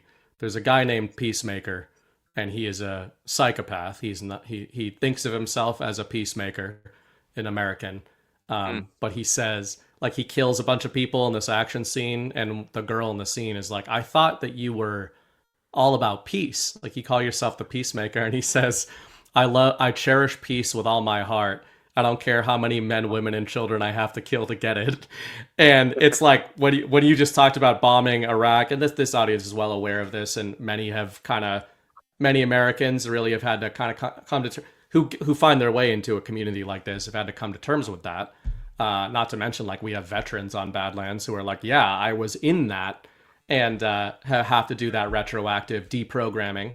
But, it's kind of like, whoa, there's extremists over here, and we are going to bomb them. We're going to bomb everybody until we find them. And then it's like 20 years down the road, it's like, man, there are a lot of extremists here. It's like, right. So they're like, I mean, we told you that they were extremists here. We just had to bomb them for 20 years to find out where they were. And then they started coming out of the woodwork, just like we said they were gonna. Yeah, the war on violence. For some reason, Right. it never seems to end. No matter how much gasoline we put on that damn fire, it never goes out. I wonder why. Yeah. But yeah, man, like it's so. And the irony again of the back and forth. Like, again, if you look at, like, where do a lot of these radical neocons come from that really came to power during the Cold War? They were formerly, and I know Chris Paul's talked about this, we've talked about this as well. They were all followers of Trotsky. They were Right. Trotskyists, Irving Kristols, the James Burnhams, the Wolfsteaders, who was like running As rank Chris says, they're corporation. leftists. The neocons are leftists, and the leftists are leftists. They're both leftists. Yeah. Yeah. And they're the ones who became like the radical right of America. The Frankfurt School Bolsheviks. I mentioned George Lukács, who was the Bolshevik cultural minister of Hungary. He was the founder of the Frankfurt School of political. That's where political correctness as a concept intellectually came out of, and like critical theory came out of his Hungarian network that moved to Germany and Frankfurt, and then that created the Frankfurt School or the Frankfurt Political Institute or whatever. And then they, when Nazism was making it kind of uncomfortable for a lot of these often Jewish intellectuals to like be in Germany, they were given like posh new jobs in MIT, Caltech, Harvard, New School. Just ride this out for a Yeah. few years. Right. Yeah. Yeah. I want to, of course, as we do, we've rabbit trailed for about 90 minutes on great stuff. But I do want to try to get some Arctic stuff out of you before we say goodnight.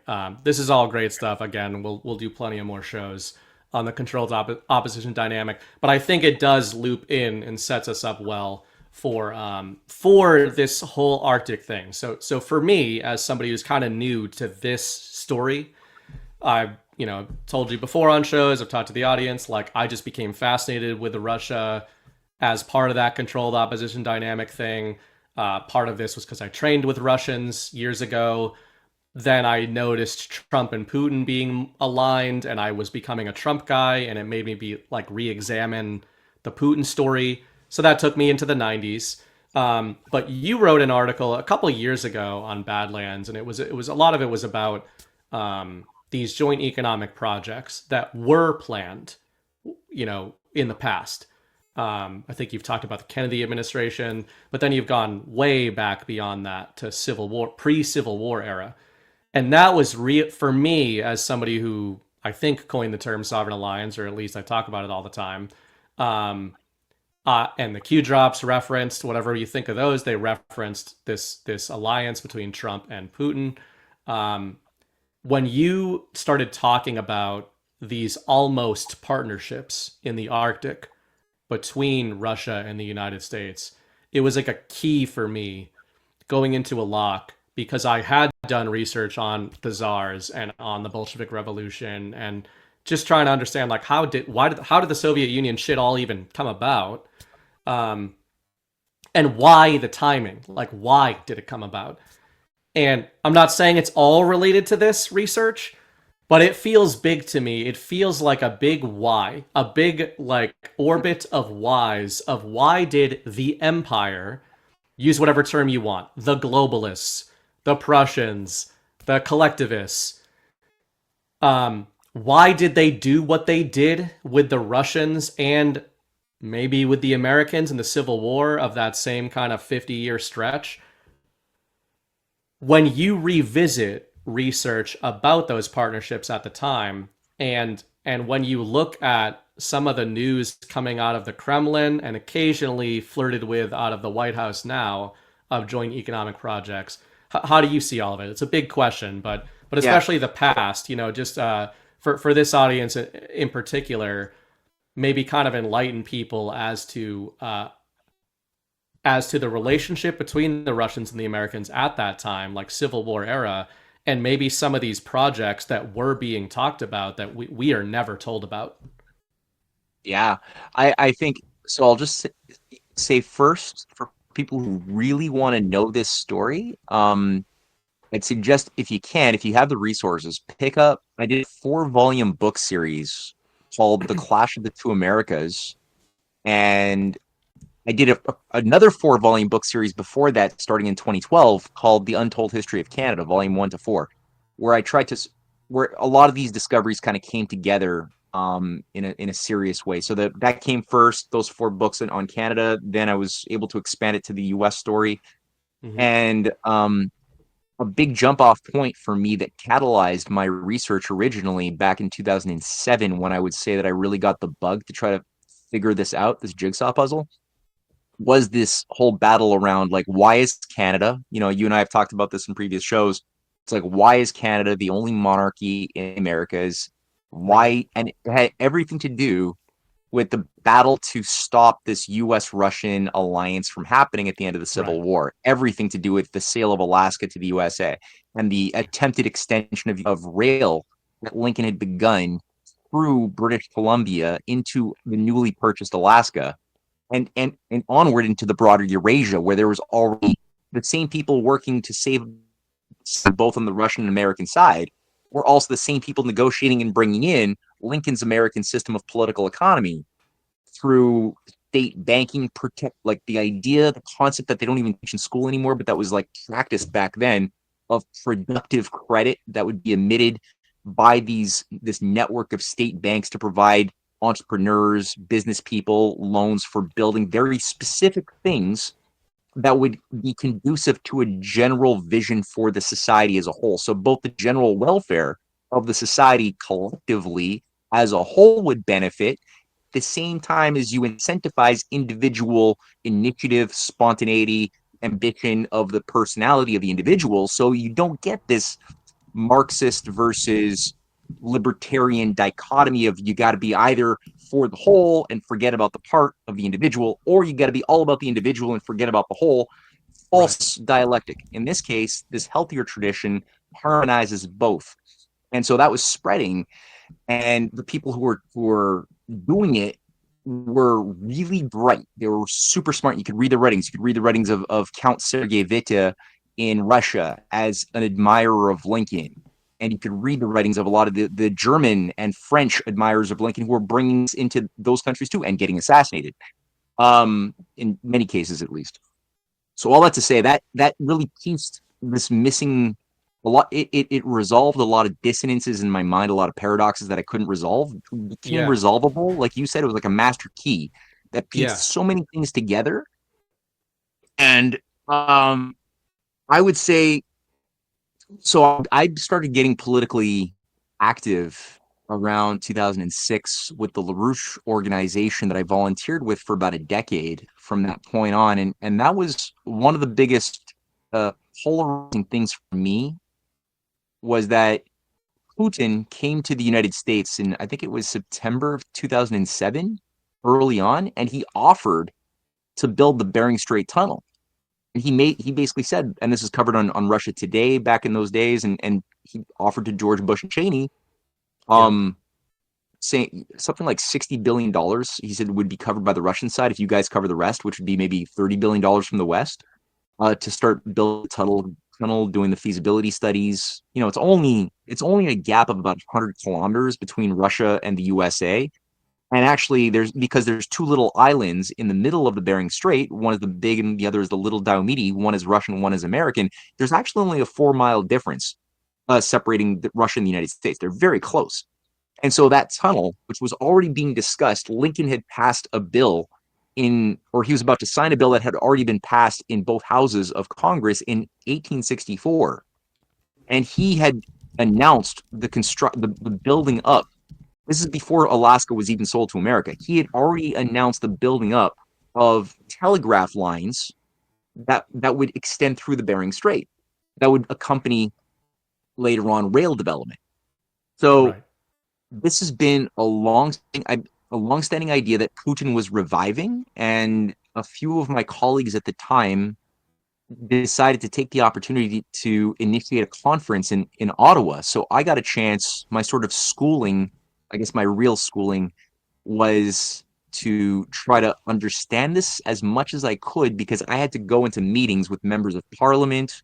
We were basically calling up every Senate office in Canada, member of parliament, to speak to their chief of staff or some staff worker, and doing the crazy lobbying to one, communicate that this is even on the table, because our media is not covering it. So we had to do it, and then invite them to our conference that was happening in Ottawa. And we did the same thing for a lot of the embassies. We reached out to every possible embassy, and we actually had a lot of really good results. Something like 30 embassies were represented at the conference. It turned out to be pretty big. About a dozen parliamentary offices, a couple of senators showed up, and it was like a 2-day event, and it was pretty big. We brought in experts from Russia. We brought in experts from the USA to speak about the history of this project. I think I've gone further than a lot of them did as far as my research after that, but it was really useful. Piecing a lot together. And so then Putin, obviously, it didn't work out. Cheney didn't want to have anything to do with it. So, well, speaking of controlled opposition dynamic, you might suggest that the Bushes knew that the Obamas were coming in, and Obama was not going to be friendly to the Russians. I think they're on the same side, the Bushes, the Obamas. It's all controlled opposition dynamic. But, Putin thinks he's coming in to deal in good faith. And, even as a liberal, when I started being disillusioned in the Obama era, part of it was the dynamic with Putin. And I wasn't a Putin guy at that time, but I didn't like how the Obama regime was treating with him, because I was like, if Putin is the guy that you guys are saying he is, you should not be dealing with him this way. And if he's not that guy, he was making all these overtures at the time, and then Obama kept dragging his feet, and then we had 2014 happen, which felt like, you got the usual gang of Victoria Nulands of the world and everything to get in there and make sure that wasn't going to happen. But, the reason I want to ask Matt about Alaska and everything, it's, I personally saw that the Putin-Trump meeting in Alaska. I mean, I think a lot of their relationship is kayfabe. There were recent videos, I don't know if you've even seen, of a couple of Russian, Lavrov was one of them, I believe, but a couple of Russian, high up guys a couple months ago basically saying, they're like, what do you think about all the things Trump is saying about you and how his rhetoric and everything? And they literally smiled and said, well, there's public communications and then there's private communications through back channels, and we pay attention to those. And, you're going to tell me that Trump and Putin are meeting in Alaska at the site of all these would-be projects, and that they're not sent while they're they've got NATO in a humiliation ritual between the two of them, in my opinion. Trump is basically, for everybody who thinks Trump wants war with Russia, and he's basically pushing NATO out on an island and daring them to fuck around with Russia while trying to negotiate with Russia while excluding the Europeans from the negotiations. And they're meeting in Alaska and they're talking about joint economic projects.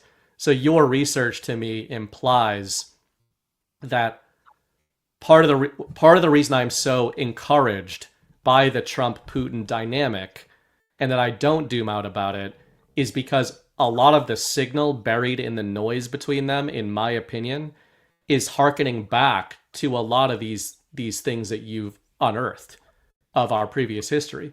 A lot of what they're talking about for a future that hopefully we could see seems to align with a lot of these old projects that you've done this research on.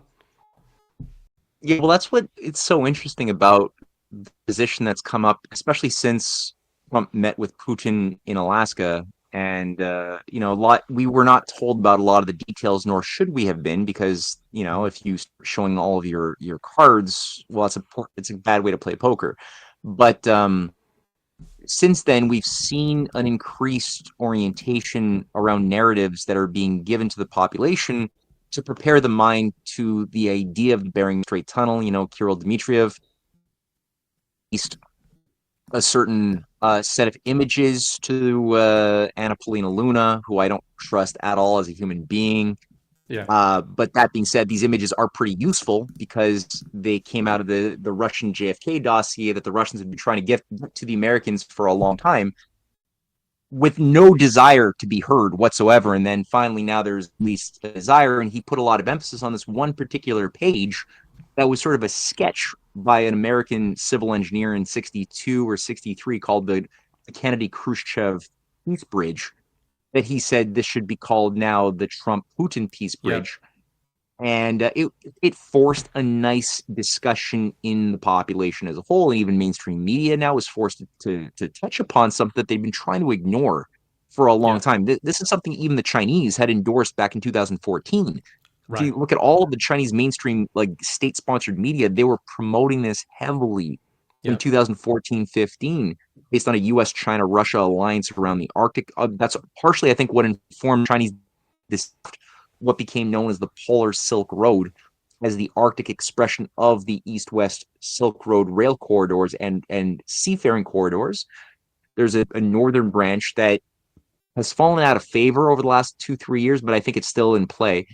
Of the polar version that involves both shipping lanes through the above Russia, but also rail development into the Russian Far East that Putin had made a very high priority for Russia between now and 2040. So, this is something I think is because it's so premised on, it's not coming out of thin air, it's not coming out of a vacuum, it's based on this historic impulse. I feel like it's almost like humanity has been trying to give birth to this idea, and it keeps on getting shoved back in, and it's so unnatural. It's like we want to get this out there, forget the visual. I don't know how people are imagining that imagery, but it's hard to. I don't. If there's any cartoonists out there, try to go for it. Yeah. But no, don't do it. Actually, it does feel though like this is why. It's funny, people can't make up their mind, the haterade. There's not too many of them, but of course we all have our haters. And alternative, in the same day, I'll be called a doomer by maybe it's Q maximalists who are you're talking about sovereignty and being active in the plan for the future and pushing back and cultivating mandate. That means you're not trusting the plan, right? So I'll get called a doomer by that crowd. But then there's another crowd that calls me a hopium pusher because of my sovereign alliance stance. By the way, speaking of Kirill Dmitriev, I've been poking him every now and again on Twitter and just telling him, just say sovereign alliance, you coward. And I'd expect he knows it's in good faith. But, Dmitriev is posting Q drops. He's saying Trump and Putin are working together, blah, blah, blah. I'm like, Kirill, I've been writing about this for 4 years, and I named it, and just say it instead of doing all this tiptoeing. But it's all just to say, I don't think the hopium of this future relationship, to your point, is hopium. I think it's all predicated on this practicality. And one of the funniest things to me is that I often say it's just the way my mind works. Reverse indicators or negative indicators mean a lot more to me than positive indicators. So by that I mean, in the realm of politicking, as you're very well aware, navigating this world like you do as well, and in academia too, positive indicators, I think, are often illusory, or they're politicking, right? So in other words, if Trump and Putin are at a press conference together, of course they're going to say nice things about each other. If Trump and Macron are at a press conference together, Trump is a guy who actually kind of eschews this dynamic. He often does actually break this dynamic. But generally speaking, positive or active indicators. When I'm saying positive, I don't mean good. I mean positive action indicators. Statements that things are going to get better, etc., don't mean a whole lot to me. What means a lot to me is negative indicators. How are Trump, for example, how are his actions and his policies affecting our so-called allies? And if, what basically everybody agrees about now, whether you're a Trump guy or you're collectivist or you're European or whatever, Trump is basically adversarial with NATO, with the EU, with Ukraine, with all of these different interests. So people will tell me I'm pushing hopium by saying that he's got this partnership with Putin and the Russians and the Chinese and is actually working toward these eventual dynamics that you're talking about, that you've done a lot of research on, that almost came together in the past. And it's like, look at the battle space. Forget what he's saying. Look at what he's doing. And what he's doing is isolating NATO, withdrawing support from the EU and NATO, while getting closer and closer and closer publicly to the Russians. So, I just, and again, you've got figures like Dmitriev cutting through the noise every once in a while and saying, yeah, like, we're going to get this shit figured out. And another point I'd make on that is that when you mention Kennedy and Khrushchev, that's another huge indicator to me of saying, what was the Kennedy administration trying to do at that time? They were trying to normalize relations with Russia. And who stepped in to stop them? Like everybody we were talking about at the beginning of the show. So now you've got Trump, who calls himself a mirror to the Kennedy administration. And look at what he's doing now. You've got Russians in the Kremlin talking about back channels between Trump and Putin. That terminology came about during the Kennedy-Khrushchev era, when they were talking about reviving these projects. So I don't think it's fool's gold at all. I think it's pretty logical to imagine there's a lot more coordination going on between the Russian and American side than we are being told publicly. Yeah, I think that's it's for me, like I try to use a method, I guess some people call it bicameral thinking, where it's like I try not to stay too rigid. If I truly don't know something, I'm self-aware that I'm hypothesizing. Now there could be a variety of hypotheses that I hold in my mind about how a set of facts might be interpreted, like what might be causing them. So right now, you've got the hypothesis of the sovereign alliance, which I'm holding on to because that's never been disproven to me. I'm hoping that that's true and it has historic precedent. At the same time, I'm not fully not black pilled either, right? Like I'm not fully saying that this isn't.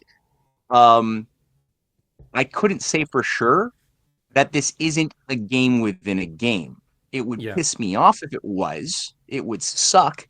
But at the same, is Kirill Dmitriev part of a Rosicrucian game within a game that might be actually a trap similar to what caused the 30 Years' War? Yeah. Maybe. Right. But at the same time, it's useless to put all of my eggs in that basket because that doesn't lead anywhere. There's enough reason to hope, reasonably so, that this better plan is in play. And we'll see as evidence comes up, Right. So that bicameral thinking is what I try to encourage. Stay flexible. Totally. Don't go all white pill or all black pill. Yeah. Try to avoid that. Keep your creativity intact. Yeah. Right. I wanted and somebody to, said, Yeah. I just noticed that somebody had commented, why wouldn't I trust Anna Polina Luna? I know I kind of just threw that out there. It's because watch my video series, which I'll be playing on Mondays pretty soon. Every Monday night, I'm going to do a little movie night because I've produced with my wife a lot of films with our studio now for the past 3 years. And we're doing a series called The Hidden Hand Behind UFO. We've done 4 episodes. They're about an hour each. And the essential thesis is getting people to be aware of the new world religion that's being set up for the new age that is premised around the idea of ET gods that are going to be some confluence of ETs and AI and time travel AI that will be given to us as a new set of supernatural creator entities that we will be expected to be in awe of and think that that's what Jesus was or Muhammad or whatever. So that's what's being, if you take that in mind, this new world religion, and then you look at Anna Polina's history as a personality and her role within the network that is pushing it, for me, that's why I don't trust her. And that's what I'll just say, that person who put that comment in with a question mark. We're very open at Badlands to shitting on anybody we please, whether we're right or wrong about it, because it's you never know. I did want to revisit a little bit Alaska. So obviously Trump Putin met there. It's kind of interesting. This is an area of history I've not done a lot of research on, but I kind of wanted to revisit the idea you mentioned of Canada. Man, again, this was one of the big keys to me, and I think, as you said, we don't know what we don't know, but a real confidence boost, I think, for thinkers like us and people in this audience is when you independently come to the same conclusion as another thinker that you respect through a completely different pathway, right? So you've done all this research, and you're talking about that a lot of your research started out examining the Canada question in terms of the empire, the monarchy, all that, right? Eventually that led you to slot Canada in not so much as a puzzle piece, but almost as an anti-puzzle piece between the Russians and the Americans, right? Yeah. And for me, I didn't know the histories there, but I have been talking about for a couple of years, the Canadians as this, to my wife, who is Canadian, I've been saying for years, Canada to me feels like the perfect proxy experiment state for new age collectivism, like new age, new world order democracy, and that it has helped to create this separation or keep the separation between the US, Russia, and China in particular, without knowing your research at that time. So the reason I want to revisit that is, do you think the Alaska purchase, what's the signal around the Alaska purchase? Do you think that the Americans and the Russians, Tsar Alexander at the time, had any awareness of this and were actually doing this to help, in other words, was there some counter-globalist insurgency going on between the Russians and the Americans at that time? The Alaska purchase is framed in hindsight as this big mistake by the Russians, but with the Canada problem there, I wonder if it wasn't this big mistake, and if it was actually a bit of a strategic counter to the empire's attempt to keep the empire to keep the Russians and the Americans separated. So I'm going to read to you 3 quotes that I pulled together during my original research. And the first one is from 1860 from Ambassador Stukel, the Russian ambassador to the USA, to Tsar Alexander II, saying, quote, "If the United States should win mastery of our possessions, then British Oregon, which is essentially British Columbia, would be squeezed together by the Americans from the north and south and would hardly be able to escape." Earlier on, General Muravyev, a leading general of the Russian army, had already promoted the sale of Russia's Alaska to the USA to the Tsar, stating, this is a quote, "Due to the present amazing development of railroads, the United States will soon spread over all of North America. We must face the fact that we will have to cede our North American possessions to them." 1853. That was actually only sold in 1867. Another quote I'll just read here, okay? This is from Alexander II, saying, in the autumn of 1862, and this is after the Civil War, he's giving an interview to Wharton Barker, an American industrialist and newspaper editor. He says, in the autumn of 1862, the governments of France and Great Britain proposed to Russia, in a formal but not in an official way, the joint recognition by European powers of the independence of the Confederate States of America. My immediate answer was, I will not cooperate in such an action, and I will not acquiesce. On the contrary, I shall accept the recognition of independence of the Confederate States by France and Great Britain as a casus belli for Russia. And in order that the governments of France and Great Britain may understand that this is no idle threat, I will send a Pacific fleet to San Francisco and an Atlantic fleet to New York. All this I did because of love for my own dear Russia. I acted thus because I understood that Russia would have more serious tasks to perform if the American Republic, with advanced industrial development, were broken up, and Great Britain should be left in control of most branches of modern industrial development. William Seward, Lincoln's Secretary of State, who survived his own assassination attempt on the night that Lincoln was killed, was the guy who was working with Stoeckel for 2 years to broker and finalize the sale, the treaty, for $7 million. It was called Seward's Folly. And Seward was also a big promoter of two things, which is one, annexing Canada, because he recognized that Canada was a giant British psyop designed to just basically, that's where Lincoln's killer was organized and given payment. James Bulla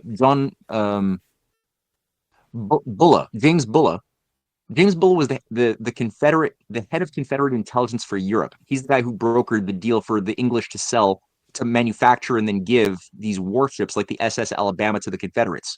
That was Bullock. Now, Bullock was the uncle of Teddy Roosevelt. Teddy Roosevelt saw him as his hero. He helped Bullock write his biography, a sanitized biography of the Confederates that he then got to all of the different congressional leaders. That's Teddy Roosevelt.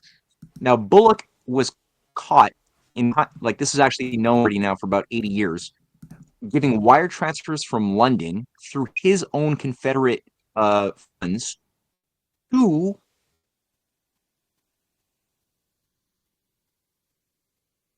Booth, John Wilkes Booth. So Booth got money from a $30,000 wire transfer signed by Bullock, Teddy Roosevelt's uncle, head of Confederate intelligence, to banks in Montreal that were then sending them to J.J. Thompson, who was the head of Confederate intelligence with George Saunders in Montreal, Canada, which is where John Wilkes Booth was stayed for 5 weeks. And he described during that 5 weeks how he had very little recollection of what even happened to him. Because why? I think that Montreal was also a cult center, as was Ontario MK and Ultra, Buffalo. That's the MK Ultra research. A lot of people in this audience, I know Zach Payne has done digs on that. Quebec was a breeding ground for a lot of, the what we used to think of as psyops. I think people used to think of psyops as like the science fiction version, which is actually science fact, but MK Ultra type stuff, right, is what people thought of as psyops, like literally psychologically programming people Clockwork Orange style. Now we know that, we're all being programmed that way. But all of which you're saying, I think what's mind-blowing about this stuff, I just saw Rocket Savvy in the chat said, this is the stuff I want to hear. The Russia-US alliance was an idea from the 1860s.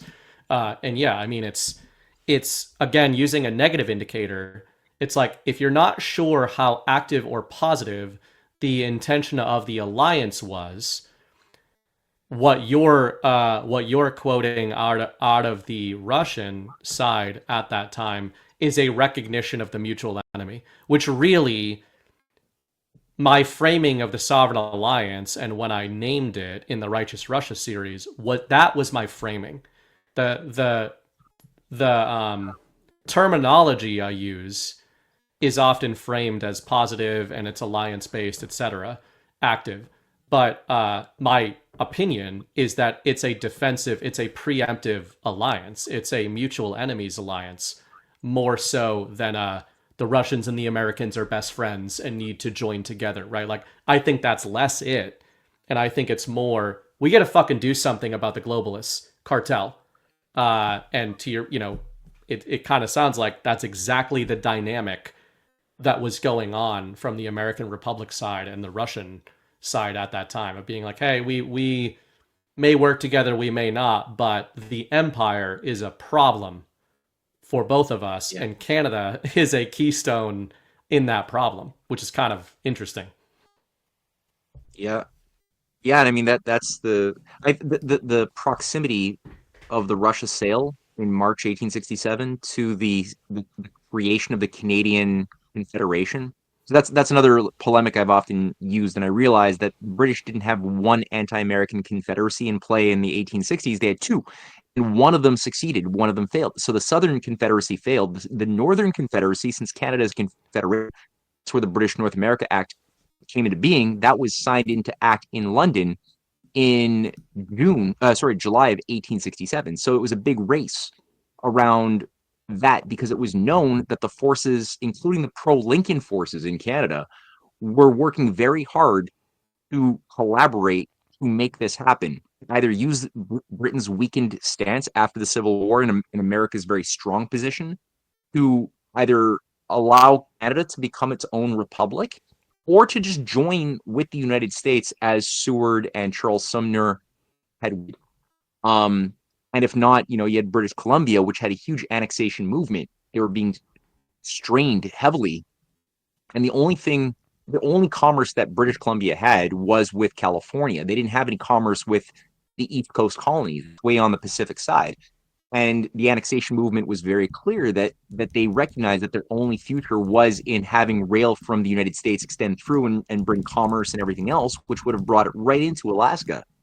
So, that was the trajectory. And it really took this, on the one hand, a bunch of bribes. Like, this is the thing. This is the thing that I'm seeing as well with Mark Carney today as a danger point, because I see the exact same evil formula that was done in the 1870s and 80s to keep Canada locked into the British Empire. It was done through a bribe. So the Transcontinental Railway, it was promised to the British Columbians that as long as you stay loyal to the crown, we will build you your own Canada-based rail. We'll eliminate your debts. We'll allow you to have development. You can have industry, but just stay loyal to the crown. And stupid Canadians accepted the bribe. They didn't do the more difficult thing that would have been much more healthy for future generations. They did the easy thing. They got progress to a certain degree, but it was limited. That's why our population is still so underdeveloped today. That our only development is right locked into the U.S. border. We don't have any development of the Canadian North, and that was by design. Keep populated but happy, right? That's why we're a first world country with electricity and these things.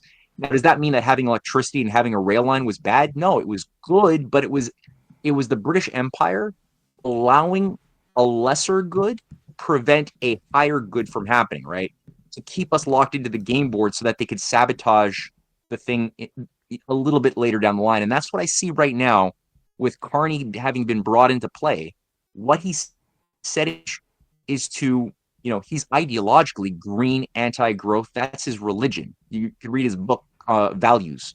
He's clear. However, he's willing to put all of that ideology aside for the time being because his masters deem it so, that it's necessary to allow for Canada, allow for Alberta to have its oil, its pipelines, its progress, to allow for, high-speed rail that he's calling for in order to essentially sabotage a greater good. And my fear right now is he's trying to get close to the Chinese, the Indians, by saying, look, we're a new Canada now. We're all being threatened by big bad USA. Yeah. And trust us. You couldn't trust us before, but now you can because we like development. And I think he's allowing a certain amount to pacify the Albertans, because the Albertans have a big independence movement because they've been constricted. They have all these resources, but they're not allowed to develop. They keep on getting their knees cracked by Ottawa. But now I think you're seeing a different position being played by Ottawa to say, okay, no, we will not. We're not doing the carbon trading. We're not doing the cap and trade. We're not doing carbon tax. We're going to have the pipelines. We'll facilitate it even. Just stay loyal to the crown. And it's the John A. Macdonald 1870 to 1885 game plan that they're bringing back into play. But now the target is both the USA, but especially China. That's their new target. That was playing the role of Lincoln's America. Now it's sort of China that they're trying to sabotage to weaken the China-Russia alliance and to get China locked in and addicted to resources from Canada that could later on be closed as a tap and have China have less access to the Russian market. So that's part of what's in play. I don't think it's going to work, but I'm just saying it's there. Yeah. And a lot of Canadians have no fucking clue. Like, most have no idea that this is what this is. So I had written about some of the dialectic going on between Trump and Canada in 2025, and had said the irony there to what you're saying is that Donald Trump has. I agree with the risks that you're laying out of what is going on in Canada. The funny thing is, I kind of had spun it positive by saying the great irony that my Canadian in-laws do not understand about what Donald Trump has done with this dialectic is he has tricked empire-based collectivist Canadians into nationalist rhetoric against the most infamous nationalist on the global game board, right? So like and I had said in that article, Mark Carney, a globalist central banker, literally, like a central banker of the British Empire, like as elite, deep state bad guy as it gets, is going on to press conferences espousing nationalist Canada First rhetoric as a response to Donald Trump. And I agree with you that it's complete bullshit, but I try to look for the silver linings, and I say... I appreciate that. I'll go with that. If Donald Trump has put a Canadian communist central banker into the position of pretending to be the Canadian version of Donald Trump, then I don't think things are going very well for the public narrative of classical Canadianism, right? Like this, to your point about Alberta, the fact that they have to appeal to Albertans right now means shit ain't going so well for like the Trudeau timeline that we were supposed to be on, right? Like there is this rise of real nationalist sentiment in Canada, and I think it is being accelerated by Donald Trump, ironically. That's my it's your show. I won't try to undo your silver lining, man. I'll All right, man. I've kept you for over 2 hours. I did want my usual trick, as you know, is to ask you a huge question as a last question before you get out of here. I can do a small, short answer to a big question if you want something totally unsatisfying. I don't mind.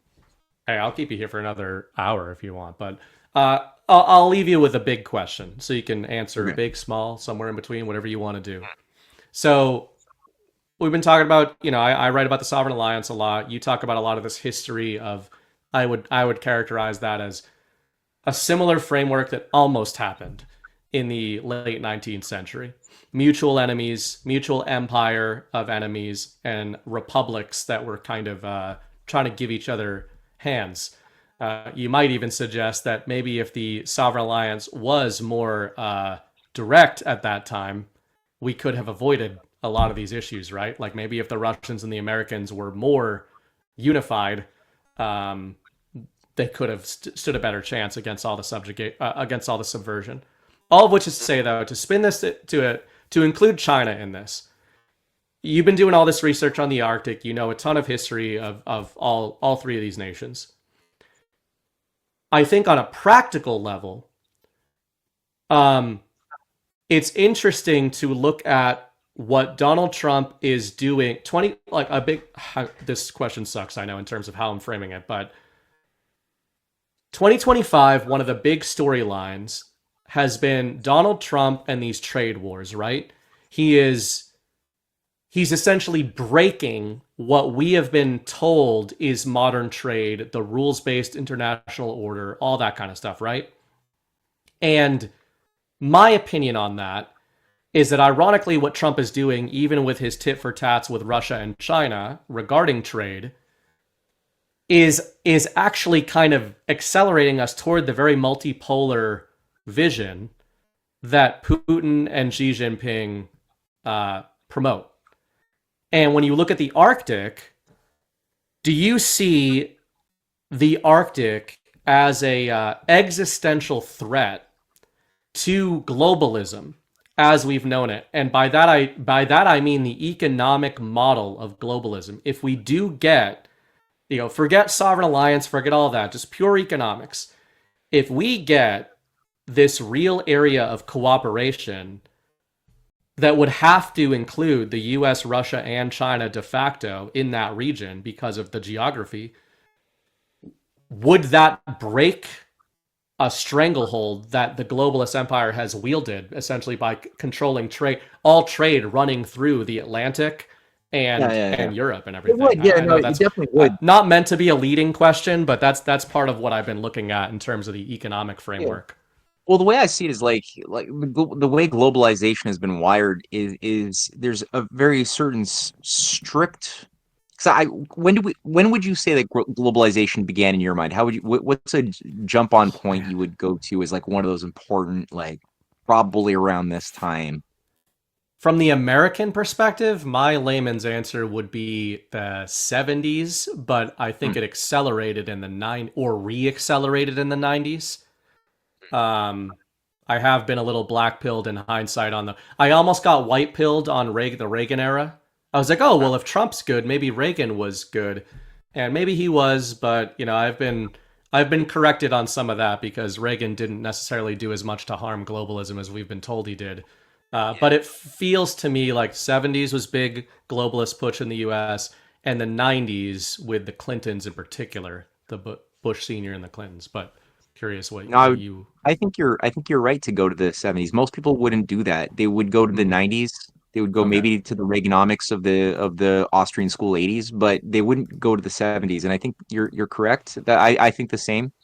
And I think that when you look at the Trilateral Commission's planning for what they did, because they were largely behind George Shultz, Big Brzezinski, Kissinger, David Rockefeller, like these are all trilaterals who were setting the stage, and they were following a manifesto or a program that had been developed by, number one, a Rockefeller-funded operation called the Club of Rome, that was based upon utilizing linear binary computer modeling, cybernetics modeling systems, in order to try to like model the entire economy, which had never been done before in a practical way. It had been done conceptually, but it hadn't been done practically, right? So Rand Corps, these things were like doing models, but they weren't really guiding policy on the economic level until the trilaterals came in over the dead body of Robert F. Kennedy. And I think Nixon probably seemed to push back against it in a variety of ways. He was also didn't fully understand it, so he didn't really know what this thing was half the time. He didn't know how big it was, it kind of feels like, right? Yeah, and how sophisticated and it was always like several steps ahead of him all the time, you know. So even though he had some good impulses, he was bewildered by it. And as was Carter, as was I think Ford, they were kind of. But all that to say, so you know, one of the aspects of the cybernetics systems analysis of control mechanism. Cybernetics is the science of control. It's basically, you know, utilizing feedback loops with a central nervous system of a sort of executive branch that can see a highly compartmentalized machinery of a thing, whatever that thing might be. In this case, human society, with its subdepartments and subdepartments, and nobody within the subdepartments is allowed to see what the whole is. Right? Everybody's trained to be my little Oompa Loompas, and only the executive sort of elect are permitted to sort of have the higher understanding to see the whole. So very little input with a small inner club to get a big effect. That's how these conspiracies kind of work. Most people don't know that they're part of it. They're broken mentally. That's what Frankfurt School did. So now so the thing that is required is a rigid framework, a rigid sort of narrative in which the apparent illusion of spontaneity and liberty of action within the parts can occur. And so they basically said we have to impose a closed system, whereas formerly it was believed throughout most of American history that we don't live in a closed system. We don't believe in Malthus. We believe in human progress, of creativity, of artistic and scientific excellence, and that we could always mentally and physically leap outside of those limits to growth. That was the conventional wisdom for most of the time. And then all of a sudden they're like, no, we have to stop. The real humanist vision. Yeah, exactly. And so that had to stop. And the new thing was, okay, we have these limits that we currently have regarding what we currently use technologically, the oil deposits on the earth, the mineral and agricultural land areas that are exploitable. We can put those inputs into a computer and then chart out how long based on a certain growth function of population growth, we can sustain the entropy, the winding down of the system before it reaches a heat death, and it will inevitably collapse, says their computer models that don't allow for human creativity. So all of the supposed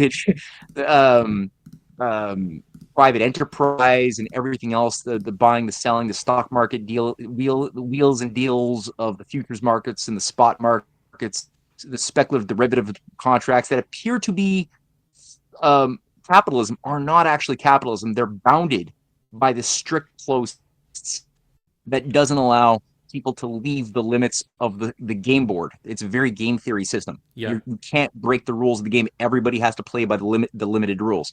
Now, the Arctic is one of those domains that breaks the rules. It forces human cognitive thought to play a causal role in planning multi-generationally, because it's going to take you like probably 25 years to finalize the thing. You're creating new relationships qualitatively that are not existent now. So again, you're breaking the rules that way. You're going to be opening up the door to a whole slew of new discoveries and problem solving that will necessarily be made along the way, because a lot of the shit that we're going to have to deal with by building in permafrost in the high Arctic, building tunneling in a high tectonic area like the Bering Strait, high tectonic. I mean, there's a lot of earthquake. So you got to come up with new engineering skill sets. You're probably going to want to have some sort of a floating tunnel that's like bounded by anchors, so that there's like some mobility of the tunnel where it won't snap if there's to be a big earthquake. It could still move.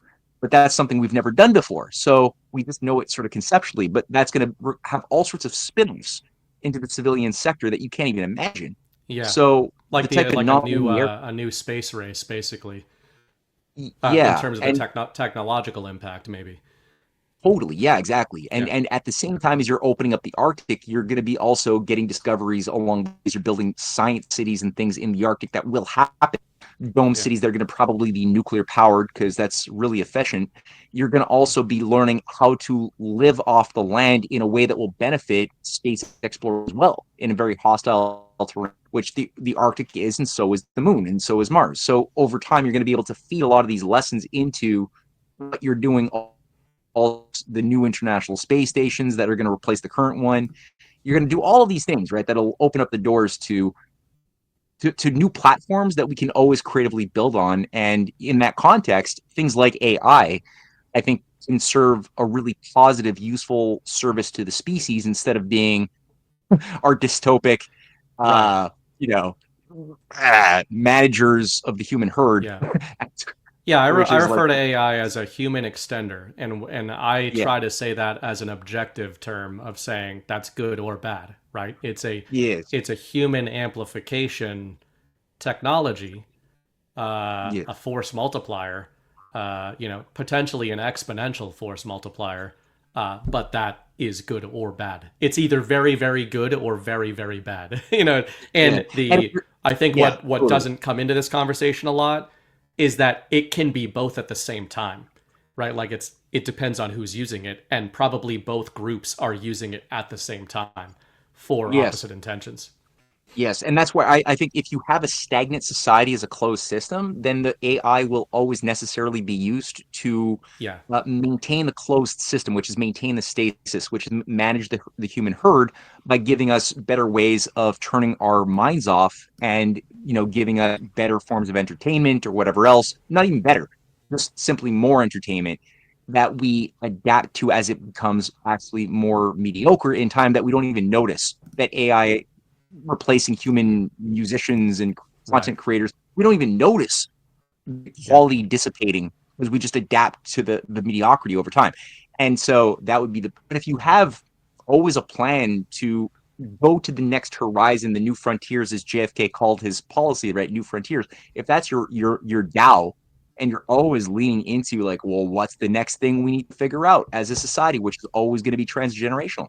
Then I think your individuals who make up that society will appreciate what it means to be as a transcendental quality that you can't replicate with a machine, but you can use these algorithms in order to, like you said, right, just be our assistants to do the things that humans couldn't do, in hostile terrain, in earth, like mining in deep crust or Right. deep earth or lunar or Martian mining, which might be dangerous for human flesh.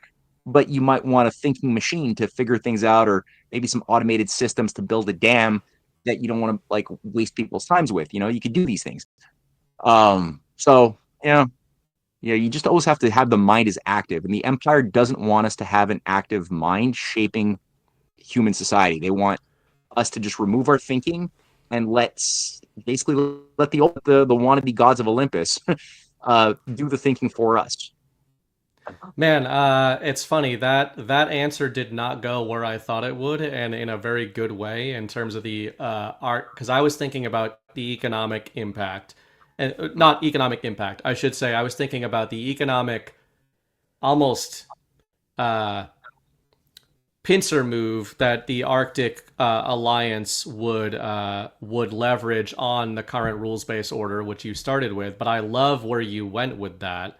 And maybe that's a good place for us to end. What it made me think of was, my whole thing is the narrative, the war of stories, all of that. Part of why I do that is not just because I'm a writer and I'm attracted to stories and all that. Part of it is I recognize that, as you said earlier with bicameral thinking, by the way, guys, that's like a reverse drinking game. I think Matt is the first guest who said bicameral before I said it. So I don't know if that means you don't drink or you drink way more because that happened. But you mentioned earlier the bicameral thinking, holding the good, holding the bad in your mind at the same time and trying to kind of map. Chris Paul and I talk about this all the time. And I think that the reason I gravitate to stories is, while I understand people can lie to me with the stories that they're telling, it is also true that our histories, our past, our present, is unknowable to a large degree. Even with all the research that you do, right? You probably you go down a whole rabbit hole, and then 2 years later you find some new puzzle piece that inverts your previous understanding of that rabbit hole. So even the real history that you find out can constantly kind of shift with the benefit of new information or finding out that information was false. All of which is to say, I pay attention to the stories that these modern players are laying out. And they can be lying, but here's what I like about the Sovereign Alliance players that I talk about, and what I don't like about what I see as I call it the Axis and Allies inversion. I think our so-called allies, which Trump has literally called them that, in quotes, our so-called allies, France, the UK, Canada, Japan. He refers to them as our so-called allies. I don't think he's talking about tariffs, people. I think he's talking about the allies. What is their story? The story of Germany, the story of Canada, the story of the UK, of France in the modern day is some mix of, we are fucked, the future is bad, and you, the people, need us to make it as unbad as possible for you by us taking your resources and allocating them in the way we see fit, right? That is the story of the rules-based international order. You'll own nothing and be happy. The weather is going to change. The globe is going to heat up or cool down, whichever day of the week it is. You're all fucked. You're a poison on the globe, right? The story of Donald Trump, whatever you think of Donald Trump, the story that Donald Trump presents is that we can make America great again. We can go into a golden age, the likes of which they've told you we cannot. What is the story of Vladimir Putin? A multipolar world sits on the horizon. We can reforge the republic. We can enter a new period of cooperation and mutual accelerationism. What is Xi Jinping? Multipolarity, cooperative competition, acceleration into new frontiers. Mohammed bin Salman, he's building cities in the desert that are dwarfing anything that's been done in the United States for the last 50 years. And, these guys are the guys I talk about as a sovereign alliance. So what you made me think of with the Arctic and all the second order effects that cooperation could have there is that call it hopium, call it whatever, but I'd rather be following that story than the story telling me you're fucked and you need to trust us and nobody else, right? That's kind of like the globalist story is losing because the globalist story sucks.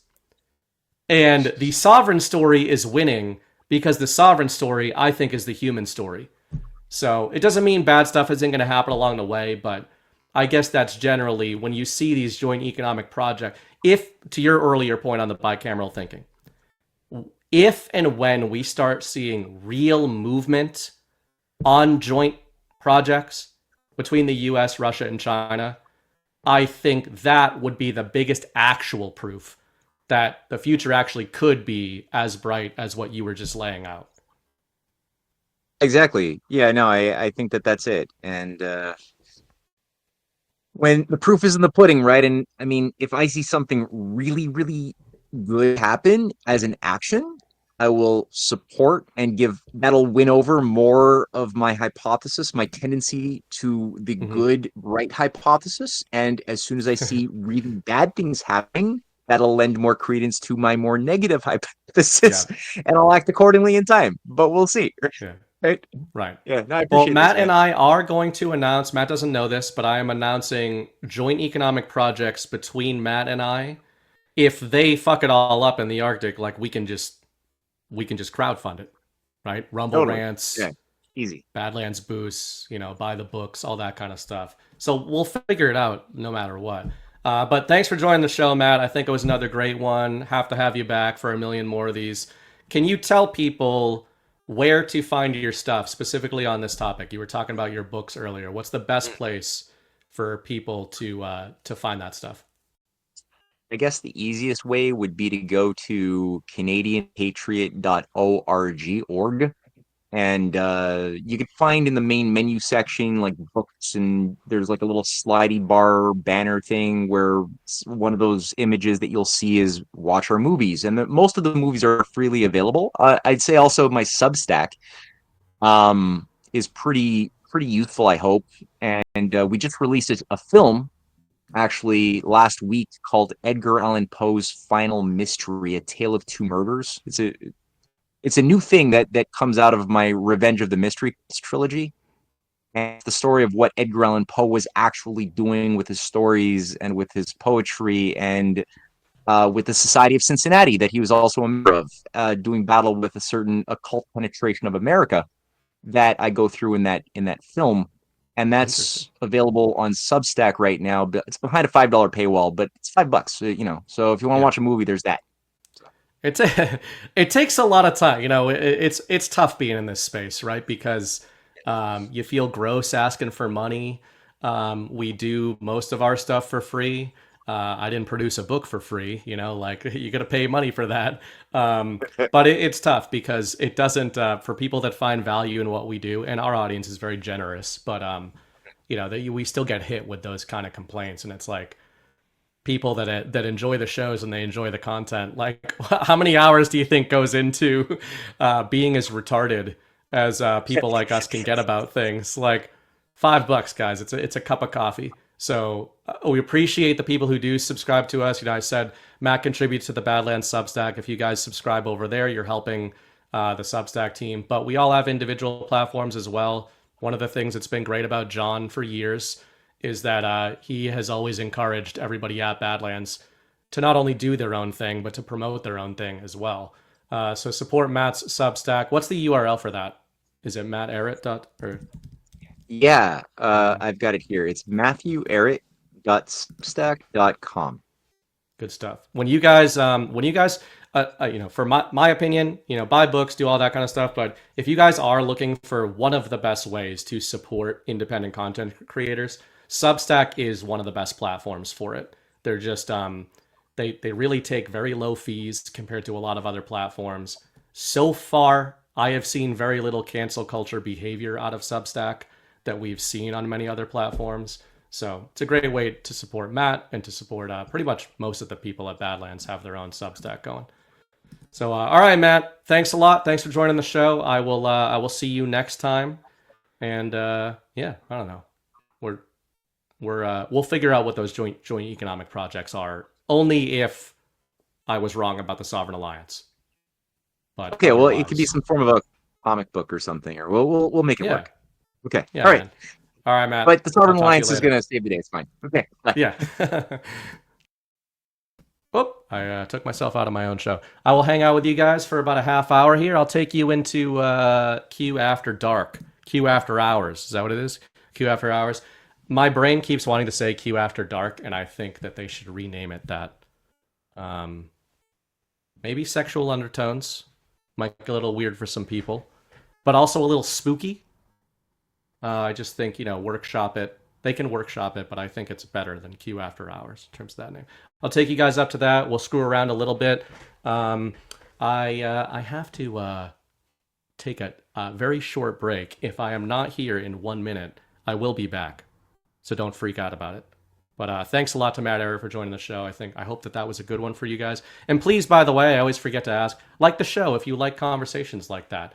When I get back in a minute, I want to kind of express a little thought I have of looping why I like discussions like that into some of the larger stories about whether it's Q drops or Trumpism and trust the plan, etc. Given that many of you probably know Trump is doing a Q post tonight and Q, retweeting Q-isms and everything, which I think is true. I, again, longtime follower of the drops from 2017, believe that there is a Patriot plan. But I think discussions like this make me both really excited about the quote unquote plan and sober about the I'll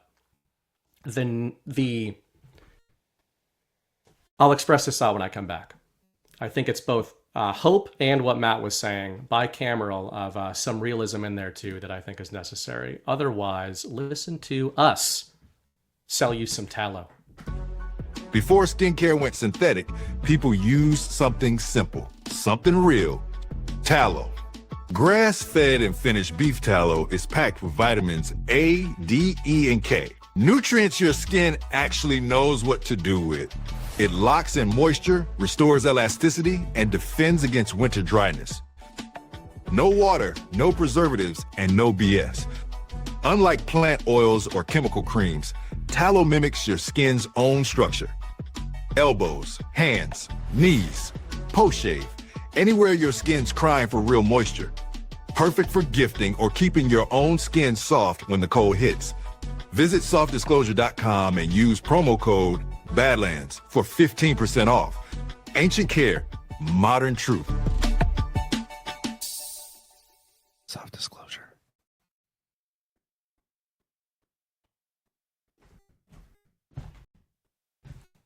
Don't freak out. Don't freak out, guys. Daddy's home. I always like to think of the one person who happened across the stream when there was nobody here. And for that one moment, they were like, why am I in the place I am in right now? Why did I happen across this stream of this guy's room with really cool looking stuff in it?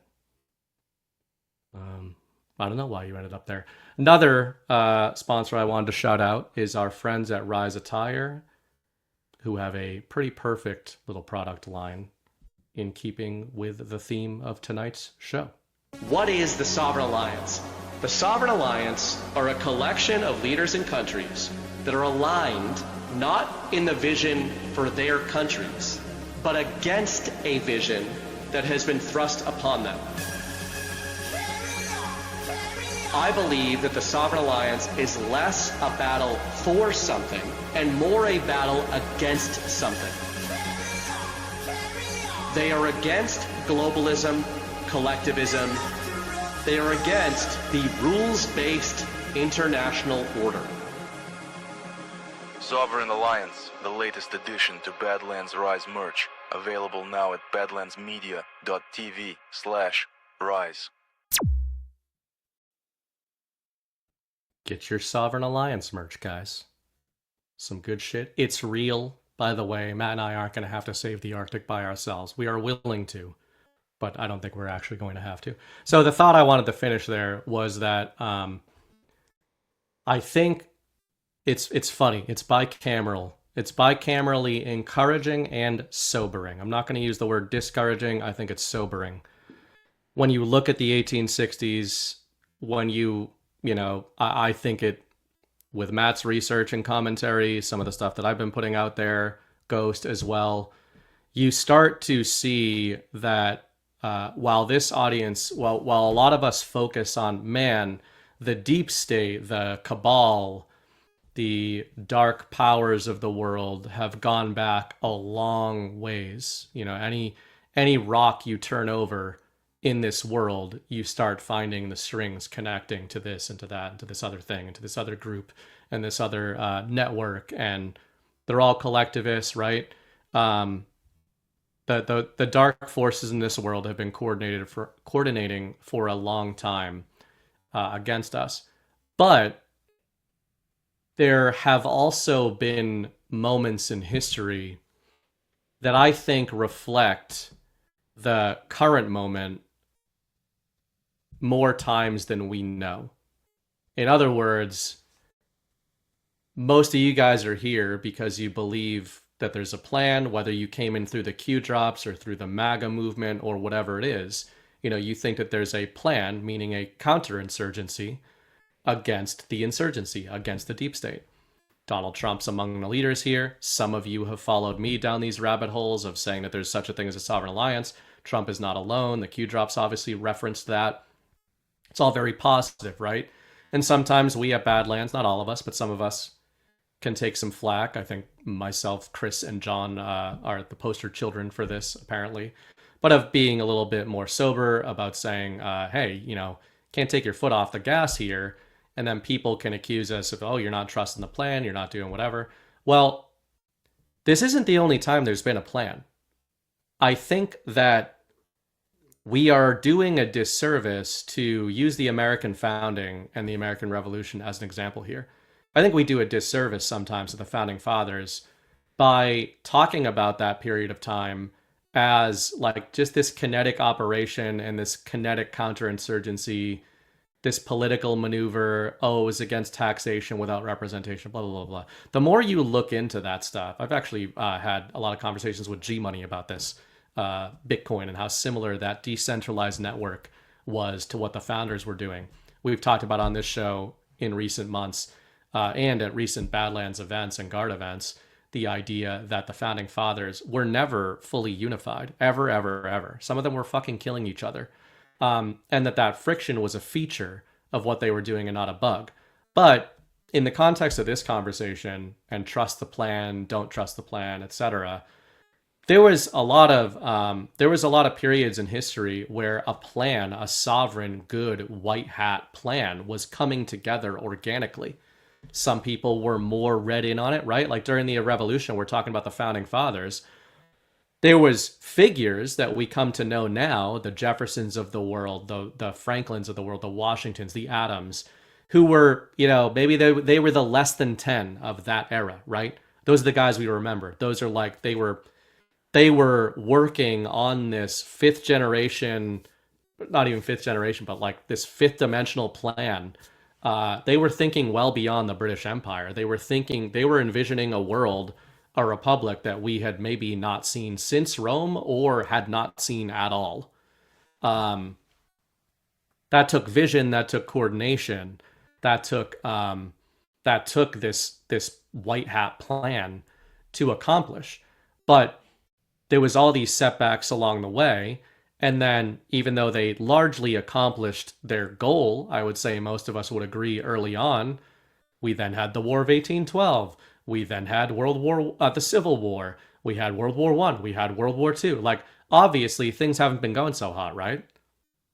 And I think that's the reason you get pushback sometimes from people like me, who is a Q person, about the damages of trust the plan rhetoric. Because if you're looking into this sovereign alliance theory or joint economic projects in the Arctic, etc., this isn't new. The encouraging thing about that is that there have been good guys in the shadows or in the light trying to bring about this humanist, sovereign, good, godly vision for humanity and for cooperation for centuries, for decades, for generations, for centuries. That's encouraging, right? The sobering aspect of it is, you think the Russians and the Americans of the 1860s weren't aware at how complicated this was and how delicate it was culturally, politically, kinetically, economically? I saw people in chat earlier basically taking the Wikipedia paragraph out of the Alaska Purchase and saying, yeah, the Russians needed money. That is your official history as told to you by a Prussian American public education system that does not teach you anything about the coordination between the Russian Republic and the American Republic of the 19th century, because they don't want you to think about that. They want you to think that the America of the 60s, 70s, 80s, into today is the America that the founding fathers had a vision for. It is absolutely not. It's an abomination. And if you want any more, evidence of that, listen to Chris Paul, watch the No Treason podcast on Sunday nights before this show with our newest Badlander there. And sorry, I lost my train of thought. Jonathan Drake is what I was trying to say. I was going to say Jonathan French, who is a old author friend of mine. One of the few who didn't betray me, actually. But no, it's Jonathan Drake, not Jonathan French. These ideas are not new. It's encouraging, but it's also sobering. Guess what? The Sovereign Alliance plan, whatever they wanted to fucking call it in the 1860s, it didn't come together. Why? Because the collectivists managed to get the U.S. in a pincer that Ehret was talking about, of a civil war, a confederacy in the South, and I know there's a lot of revisionist history about that as well, and one in the North. Controlled opposition dynamic all the way down, as Chris Paul would say, turtles all the way down. There is a real risk of that happening. Doesn't have to be 2025, but it could be 2045. So if you only trust the plan rhetoric and you don't learn about these histories, then I think you're doing yourself a disservice, and you're potentially doing this whole plan a disservice by adopting that kind of rhetoric. And that's why you get pushback on some of that kind of stuff, using the general U, obviously. The plan doesn't just actualize itself. It has to be actualized. You have to embrace a vision of a sovereign alliance. You have to embrace a vision of multipolarity. You have to learn about when it almost happened in the past and why it didn't happen in the past. And, what's funny is what's taking over the zeitgeist right now in the MAGA world is this intra-MAGA schism. And I think it's a psyop, of course. I think it's a nuanced psyop. But what's kind of funny is if you follow like a lot of the Fuentes rhetoric all the way to its endpoint, just in this topic, in this theater, when it comes to things like the Sovereign Alliance, it's going to sound an awful lot like leftist collectivist rhetoric about the Sovereign Alliance, right? How many America first, and it's like, hey, I like Steve Bannon, like, cool, whatever, but sometimes it's really fucking annoying, the rhetoric coming out of those shows, and it's like, maybe it's waking up the normies or whatever. You hear them talk about Russia and China, and it's like they are just in the earliest innings of starting to talk to their audience like they're not fucking idiots, and saying, well, at least Putin's a guy we might be able to deal with, but China bad, right? It's like, well, they could say the same shit about the Americans, about the U.S. Like, how's the U.S. been going for everybody? So when the controlled opposition dynamic, when the quote-unquote America First movement is telling you to fear the Russians and the Chinese and all this shit, while they're also telling you that we need to back out of the NATO alliance, which I agree with, it's like,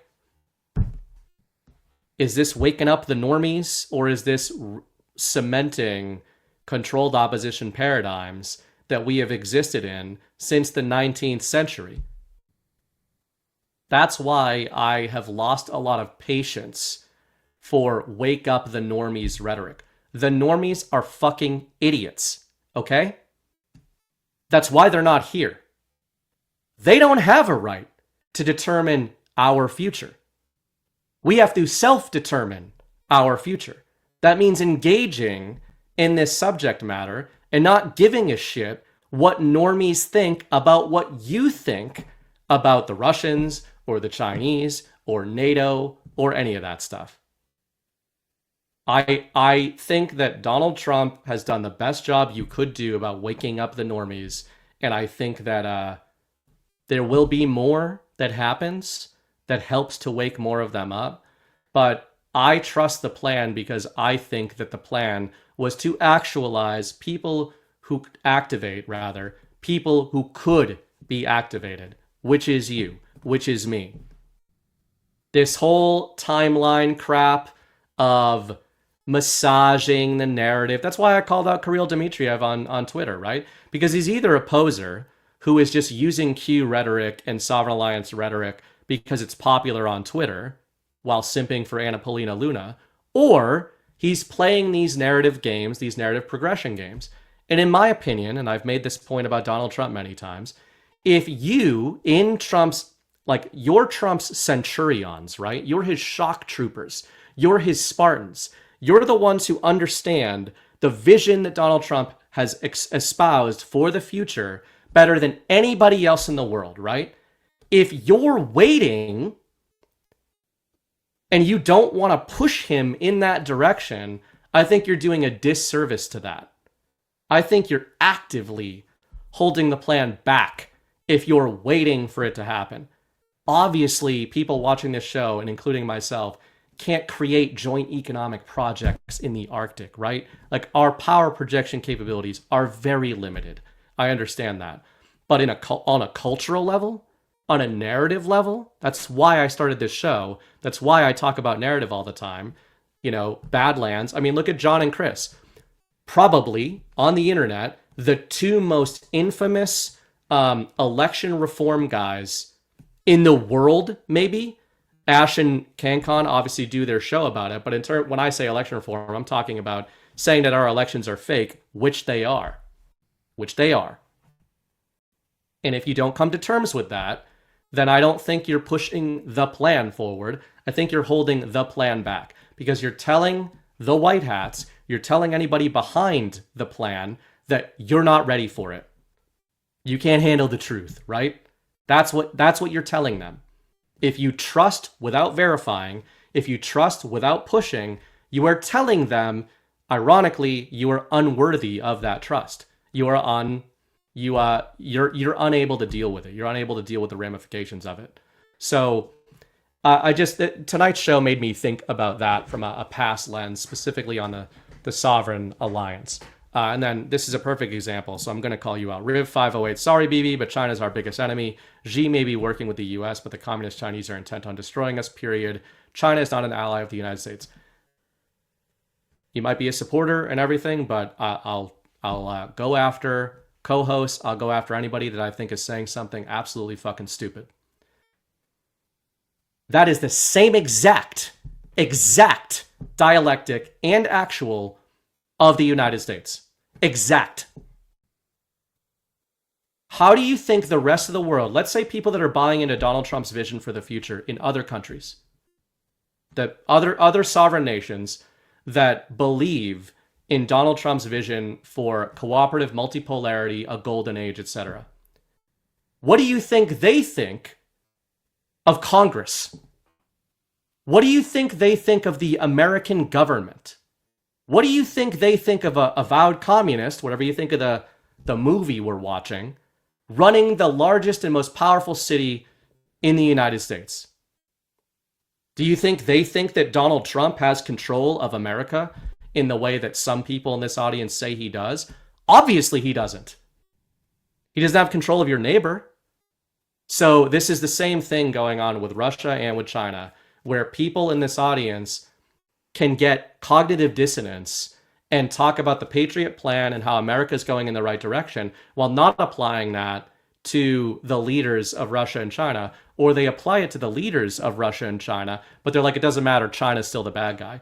Okay, by that logic, you have to say that America is still a bad guy, right? Because it's led by a sovereign leader, a sovereign alliance player in Donald Trump, but obviously 99% of Congress is our enemy.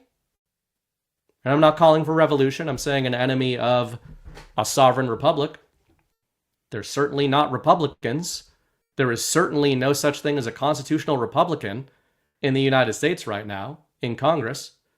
So you have to apply these things across the battle space. Chris Paul always says good twin, evil twin.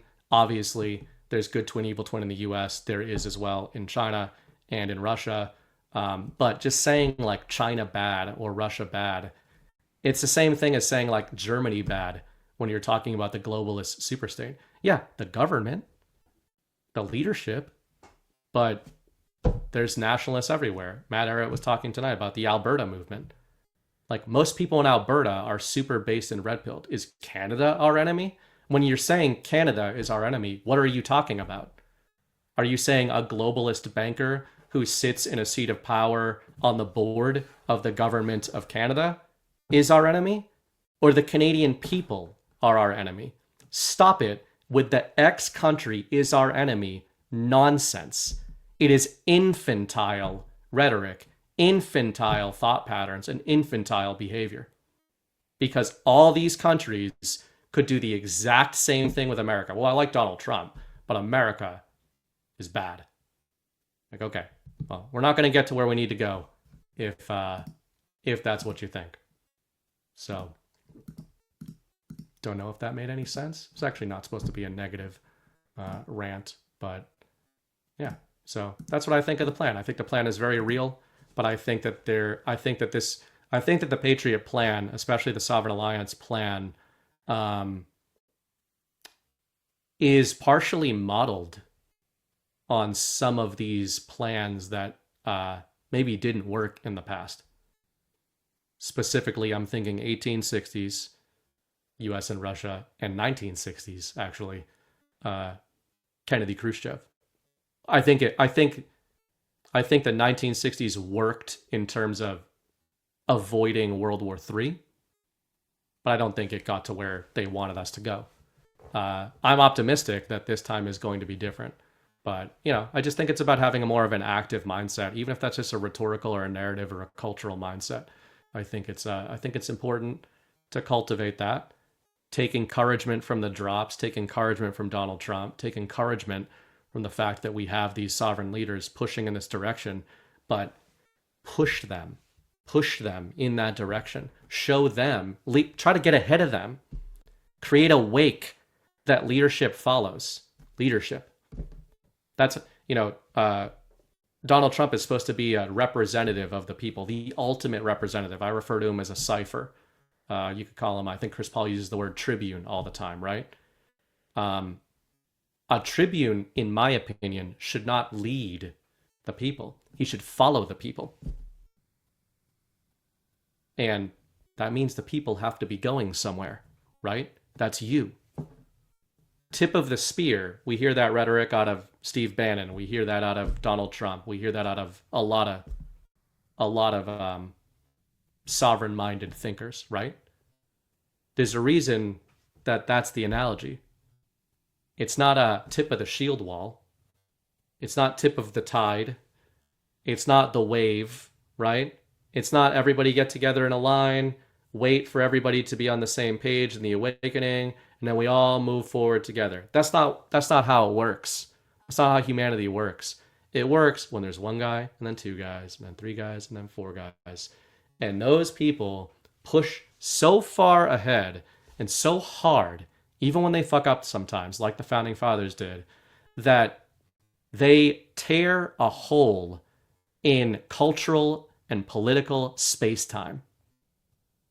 They rip it to shreds. They tear a hole in the fabric of our paradigm, so much so that it can't be patched. And then they keep going. And then, de facto, gravitationally, the people are forced to follow them in some order because they can't go back. That's what tip of the spear is supposed to mean. That's what power back to the people is supposed to mean. As I've said in my writing many times, you are the power patriots are trying to project, which means you need to act like it. And that does not mean voting harder in fake elections and then waiting for the plan to unfold.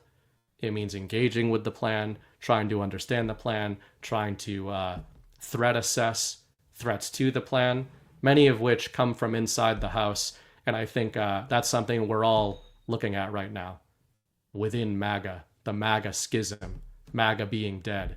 MAGA is an ideology, it's a way of life, and you have to embody it. As long as you embody it, it doesn't die. Just like the Sovereign Alliance, just like the Sovereign Spirit. So that's my TED Talk, I guess.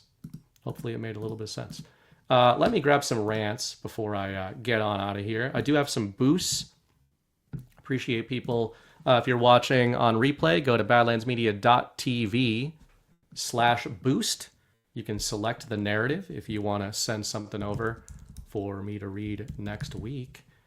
We've got, let's see where these are from. Squirrel 447. I saw that. Sent $100 last week, which I appreciate. We have Micro Toolmaker sent $222.22 to the narrative. Hey, BB, thanks for everything you do for us. Where we go on, we go all. Thank you, Micro. And hope you got your book. Hope all you guys, or most of you guys, got your book. I've been getting a kick out of seeing all the pictures of it online. Seems like Mrs. Bright's packaging skills were truly next level, because so far I haven't had a single complaint about damages or anything like that. We were nervous shipping a 2.5 pound leather book through the postal service. But if that's an indicator of where the golden age is going, that the postal service can be trusted right now with that kind of book, that might be a bit of a positive proof there. Got a few came over from Brogiant, who said, Chapter 10, Red Path, Swordpunk reads like a BB writing while in a state of euphoria. Swordpunk leaves you wanting more after each page. Only BB could write a paragraph that's 8 lines long, and 5 of them are 1 sentence. Thank you, Brogiant. I didn't pay him for that, by the way. In fact, he paid me to say that. Swordpunk is my shortest book that I've written, and it's not that verbose. So actually, I'm getting a lot of people saying like they can't believe how snappy it is because of how not snappy I usually am. So if you're into that kind of thing, for anybody who's been asking about like where can you buy a physical book, this was a limited run of the leatherbound book. There may be another one in a year and a half. If I do a sequel, I will do another print run of the leatherbound books. The logistics are tough. The expense is extraordinary. So we're not going to just print them on demand. There's too much that goes into a leather book like this. But if I do a sequel, I will do another print run of the first one as well, for anybody who missed it. For everybody else who just wants to read the book or listen to it, February or March is the goal of digital Swordpunk Saving Soul. The audio production, I think a lot of you guys being podcast fans are going to love. Brad and Abby have both listened to it. Zach is going to be listening to it soon. It is a full production. It's like a audio movie with a cast of actors, original music, sound effects. It's going to be some good shit. So I'll keep you guys posted on when that's coming around. He sent a couple more over. Akio Prince is a man of the people through his actions. BB can't even show love to his book funders who promote their copy in the Twitter sphere. I'll be honest with you, Brojan, and I did show love to this tweet after the fact. I don't look at my replies or mentions on Twitter. I just straight up don't. First of all, I can't because there's a lot of them, which sounds like a humble brag, but it's not meant to be.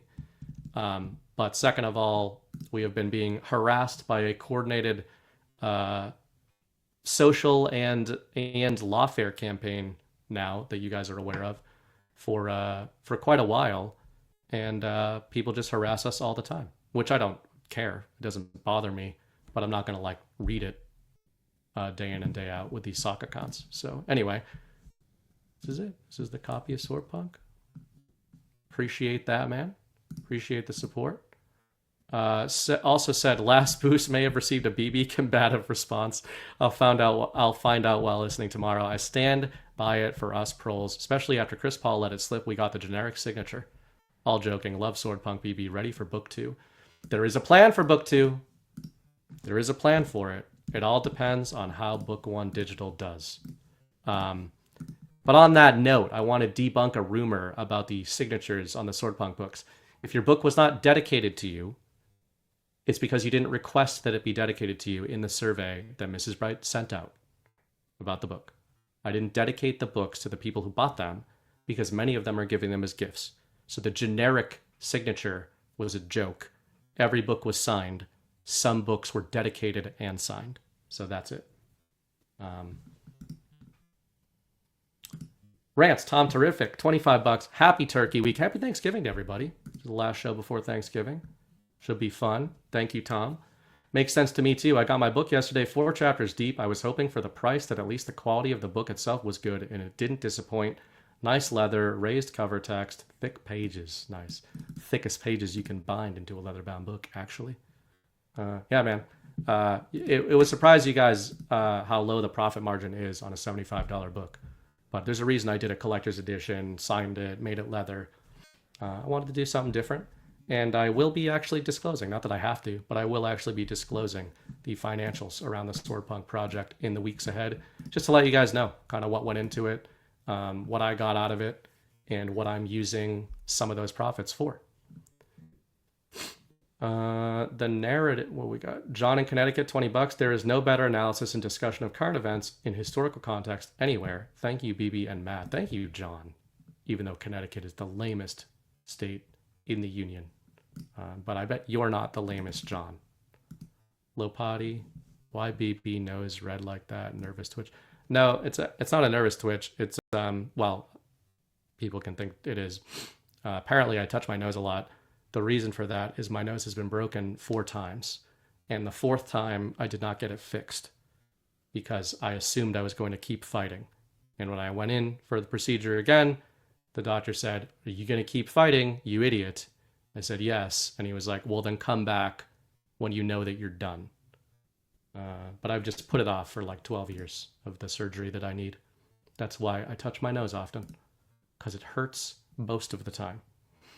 Lopat, $50. The Narrative, monthly with Matt Ehret. Excellent dialogue, guys. I think Matt, that would kill Matt. No, Matt's a busy guy.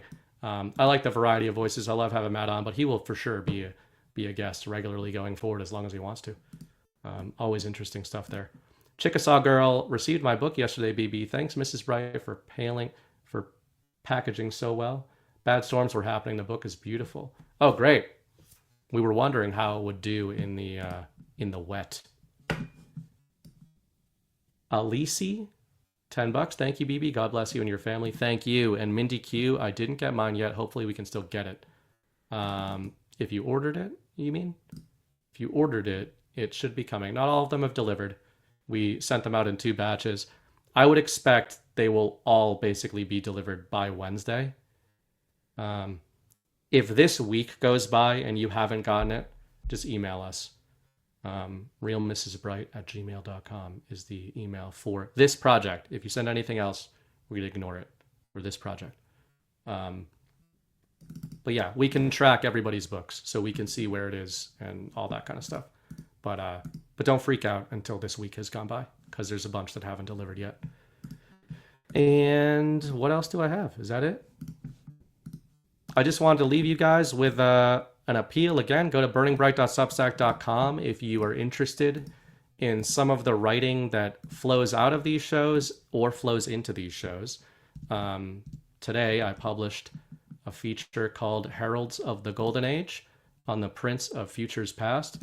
I sort of tiptoed into ghost territory here. Usually I write about the US, Donald Trump, Russia, Putin, and China with Xi Jinping. Every once in a while I tiptoe into the Saudi Arabia area, but this is probably my most extensive piece on Mohammed bin Salman, the Saudis. The Q drops factor into this with the Saudi purge, the plan to save the world. If you want to feel good about where we're going on the back of Trump's summit with Mohammed bin Salman last week, give this one a read and then watch Ghost shows and Matt shows. This one is a little bit of a break from the narrative, and it's all about the actuals that are happening between the US and Saudi Arabia and how encouraging that is for the future of the Golden Age and for that vision.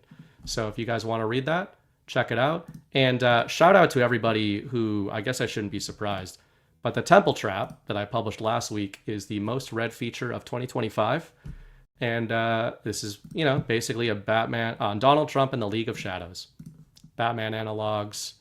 The myth of Donald Trump. By the way, I'm an official Q influencer, according to NPR. So I've got that going for me. And people loved this one, my most shared, most read of the year. So I appreciate that. And anybody who supports this work is very greatly appreciated. And also, badlands.substack.com. Subscribe. It's free. Get the news brief every day. Get original features from guys like Matt Ehret. Otherwise, I'm going to outro with the intro, and I will rage you guys into the Q show. Are they waiting for me? I hope they're not waiting for me and being polite. They should just start. Brad, if you're watching, you should never wait for me. That's not a good move. But I will outro with the intro. As I always say, the war is a story. The story is a war. I think G-Money is joining me next week. Don't run away. Don't be a pussy. It's going to be a good discussion and probably way more interesting than you think, just like the last one with G-Money was. There's a lot of really interesting stuff going on that is not just plan adjacent, but is wrapped in the plan in the financial realm. And I think we're going to have a good show about that right after Thanksgiving. The war is a story. The story is a war. Act accordingly. I will see you next week.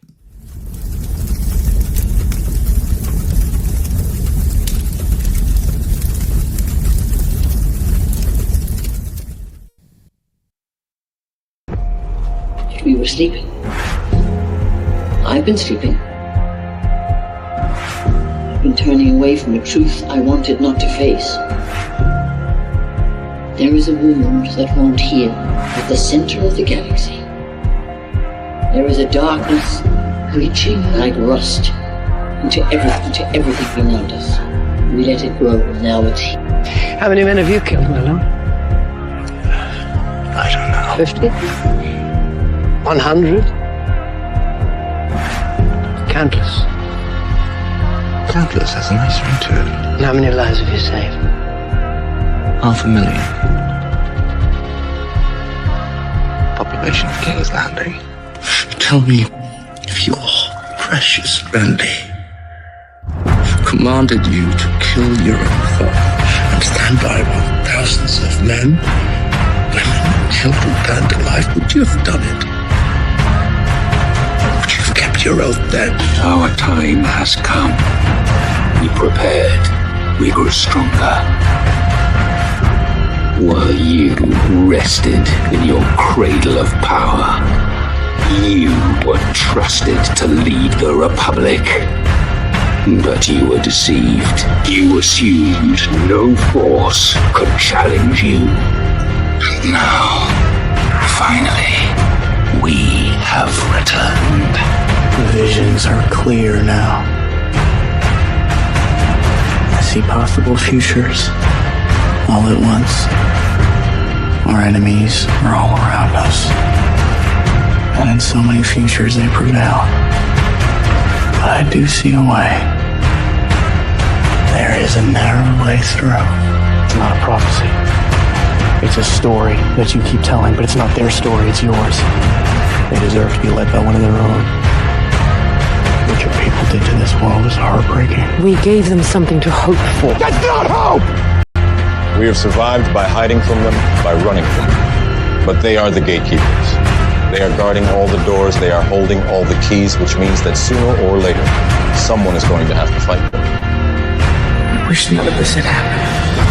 So do all who live to see such times, but that is not for them to decide. All we have to decide is what to do with the time that is given us. Forgive me. I did not see. I have failed you all. You full brave me. Captain armor. I do not know what strength is like that.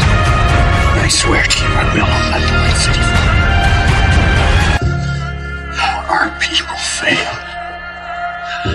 Our people. Our people. I wish you good fortune in the wars to come.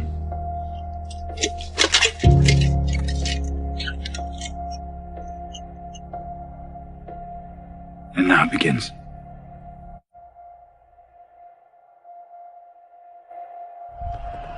No.